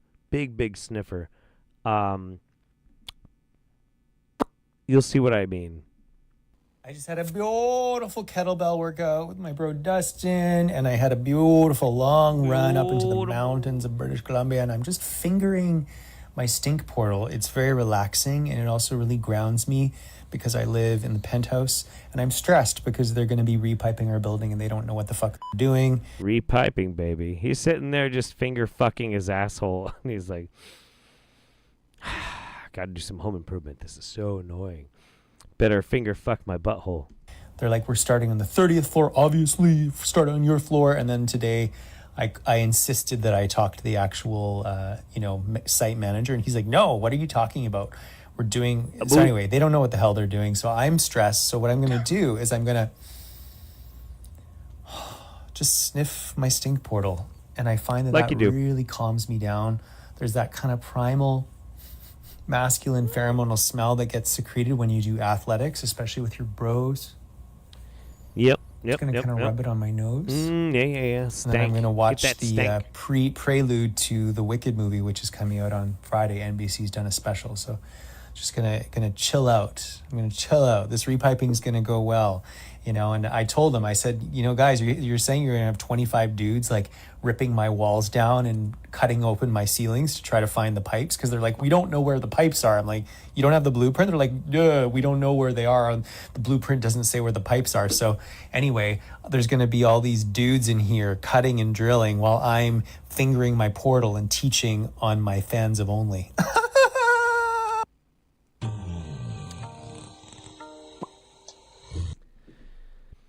So while people are going to be inside your house and trying to repair things and do things for you, you're just going to be kind of like casually over in the corner just poking in your booty?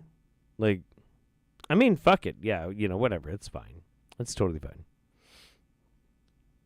fine. Stink portal. Indeed, stink portal. We've got 2 videos left. They're going to be pretty gross, but before I content warn people away from them, I do want to say a little something. So this is actually pretty important to me. Now,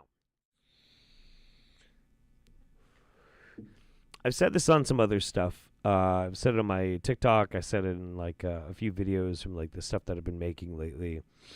The nightly news this morning, stuff that I'm going to be doing in the future. I get that there's going to be quite a few people who are watching the geopolitics as they're emerging. The news that's coming out about how the next 4 years are going to go in the United States. I don't really have necessarily the best words of wisdom. I hope that I will have some better ones in a month when we do the Roundup next, that I can articulate it a little bit better. But if I can provide something right now, it would be this. There's going to be a lot of anxiety out there, and that's very natural. It's very normal to have that kind of anxiety. What I am really advocating for people is a very simple motto. If you see something in the world, hello. If you see something in the world that's causing you a bunch of anxiety and a lot of grief, things that are really starting to get you down, things that are starting to make you really upset, I think that one of the best ways to react to it is to let it radicalize you. Not to say that you become engaged in radicalism, but that it radicalizes you psychologically. I think this is a good thing. Humans tend to excel when they're put under stress, so long as they find a way to channel that stress into something that's going to be positive and constructive. I think it's a good thing when we are on the ropes and we are forced into a situation where we have to find a way to excel despite the fact that the world might be kind of shit. And the world's been shit for a long time. So let the things that seem to be devastation and scary radicalize you. Doesn't mean that you got to go and do something dumb. Doesn't mean you have to go and do something illegal. Just means it might inspire you to learn something new, to do something new, to reach out to people, to interface with people, or to learn a new skill. I myself am learning distilling and forging. I'm learning lots of different crafting skills. I would really like to get into all sorts of different stuff. And I use what I see as the potential for life being harder as fuel for me to learn new things that will make my life more sustainable in the future. It also makes me want to reach out more to people that I care about, to know that if I am having trouble, that they're there, or if they're having trouble, I can be there to help them. That's what it means to radicalize yourself despite things that might be bad. Doesn't mean that you just act a fool and all of a sudden go and do something like crazy and extreme. But radicalizing yourself means that you use that and inspire yourself to become a better person and better prepared. I think that's good. It at least allows you some ability of autonomy, and it allows you some ability of growth. And living good and excelling and evolving despite the bad things that can happen in life or the ways that people might try and hurt you is a symbol of strength. And that's a strength that you are in control of and you can do. You can do. I believe in you. I absolutely believe in you. Each and every fucking one of you. Anyone can do it. It's just easier for some than others. And for you, sometimes it might feel like it's insurmountable. I guarantee you, it's not. It's just hard. It's just hard. So keep trying.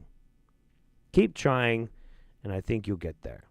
So that's my little words for you.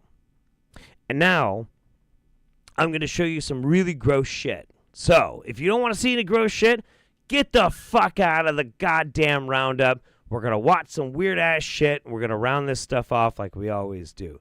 If you're ready, that's a content warning. Let's go. 3, 2, 1, boom. Let's fucking jump into it. Bam. You ever wonder how to make piss gas? What's up, guys? Today I'm going to be teaching you how to make some piss gas. So basically what you're going to need is a dirty ass sock, a bottle of piss. You're going to need a microwave and set it to 15 seconds. Just going to put the sock in here. All right, and then put it in there. shut that shit up, and start it. And so basically, once the 15 seconds are over, what you're going to want to do is take it out, open it up, and the stench will be so horribly bad. That's how you make a piss gas. I don't know what you can do with that. But maybe if you're an industrious person, you could use it for all sorts of domestic applications. Anyway, here's some needles. Okay, I wanted to show you this. How there's a pull.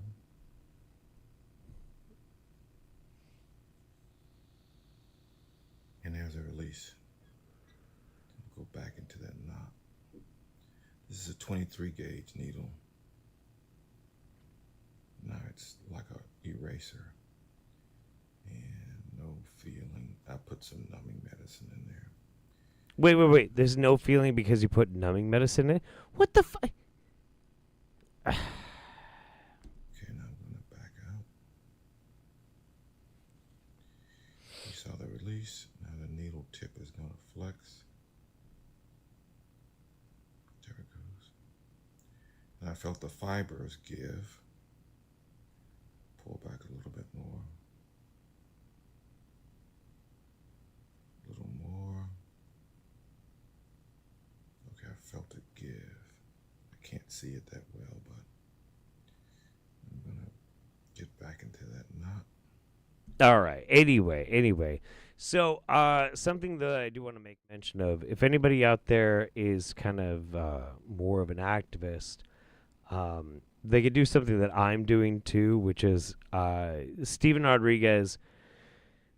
He's a disgraced doctor. He did lose his medical license because he started doing some really fucking weird shit. And as I've been showing on the Roundup, he started like harassing people, just running around being a fucking terror. Well, he stopped doing that because now he's seeing patients again. Illegally. It's not hard to find his channel. It's Steven with a PH, Rodriguez with an S. If you search by channel, you'll find it. And you can find these videos where he's treating people. And he's doing some really illegal fucking medical procedures on people. And if you're like me, it is a good idea to make sure that these are getting reported. He lives in Indianapolis. I don't feel bad saying that. It's a big city. Doesn't mean that anybody's got to just go fucking find him. But I guarantee you the cops know exactly who this fucking guy is. They know how to fucking find him. And he is illegally experimenting on people. And it really needs to fucking stop. Because it's really fucked up.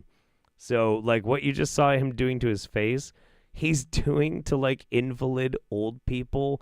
And it's really fucked up and really fucking gross. So if anybody else is also inspired, like I am, to try and compel the law enforcement, ACAB, but still, to go do something about it, probably a good idea. Probably shouldn't let this dude just randomly be experimenting on old people that are infirm by stabbing them with fucking needles. He probably should be in jail. I'm just fucking saying. Anyway, that's what I got for you. Holy fucking shit. Hey, we made it over 3 hours. We absolutely did it. Life is all about accomplishments, and I feel very accomplished right now. I do. I really legitimately do. I feel very accomplished right now. I am sick as a fucking dog. Hungover. No, not hungover. Jet lagged. I'm sick as a dog, jet lagged as a motherfucker, and running on absolute fumes. But the thing is, the Roundup, it's a sacred fucking bond. I show up. You show up. We have some fun. 3 hours every single month. And we do it. We do it without fail. No excuses. No buffers. No nothing. We do it. We show up and we have a good time. And we did it. We did it. We showed up. You showed up. I showed up. We had a fucking killer ass time. Fuck yeah. I'm feeling very good about this. So let me check messages real quick. Screwbucket said, oh shit, wait, no, even before that. Oh shit, oh no. Karen Bellenew says, late to the party, introduced mom to a new anime and lost track of time. Hope you feel better soon, Jeff. I will. I'm going to feel better very soon. I will be okay. I promise. Raisha says, you like Evie, Jeff? That is very correct of you. Indeed. Screwbucket says, super chat was too cowardly to allow me to say, come, stink portal, come. Mickey says, oh my God, please tell me you'll do a Wicked watch party. I don't know what Wicked is. I keep hearing people talking about Wicked, but I don't know what that is. So somebody's going to have to DM me on Discord and explain it to me, because I don't know. I'm old and I'm almost a boomer at this point. And Glass Galahad says, glad to finally catch a Roundup again after so long, especially on my birthday. Hope you all had a great day/night. Glass Galahad, happy motherfucking birthday. Happy motherfucking birthday. And you picked a fascinating and half-dead Jeff Roundup to do it on. But you know what? Sometimes that's just how it all fucking pans out. Holy shit. Oh, it's a Wizard of Oz musical. I don't know what the fuck that means. I don't know. Sometimes you guys have to just hold me by the hand like, come on, Grandpa. We're going to go down here and we're going to see something neat. Sometimes you have to do that for me. I'm an old man. And sometimes you just have to lead me into the light and show me something cool. Because I hope sometimes I do that for you. And in that way, we're taking care of each other. And that's mutual aid. Sure. Fuck. Sure it is. That's mutual aid. Whatever the fuck. Anyway, I love you guys very much. Thank you so much for hanging out with me tonight here on the Wingnut Roundup. It's been real. It's been amazing. I've been Jeff Holiday, from my family to yours. I hope you are well. I hope they are well. Take care of yourselves and each other. And we will see each other in 1 fucking month. Actually, you'll see me before that, because I'm going to do a bunch of crazy shit once I'm finally done with all my bullshit. But we will be back for the Wingnut Roundup in 1 fucking month. And I love you. Go be the best person you can be, all right? And take care of each other. Bye.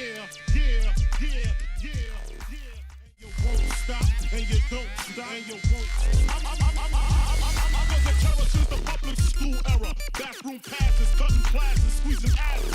Smoking blunts was a daily routine since 13. A chubby nigga on the scene. I used to have the tray deuce and the deuce in my bubble goose. Now I got the Mac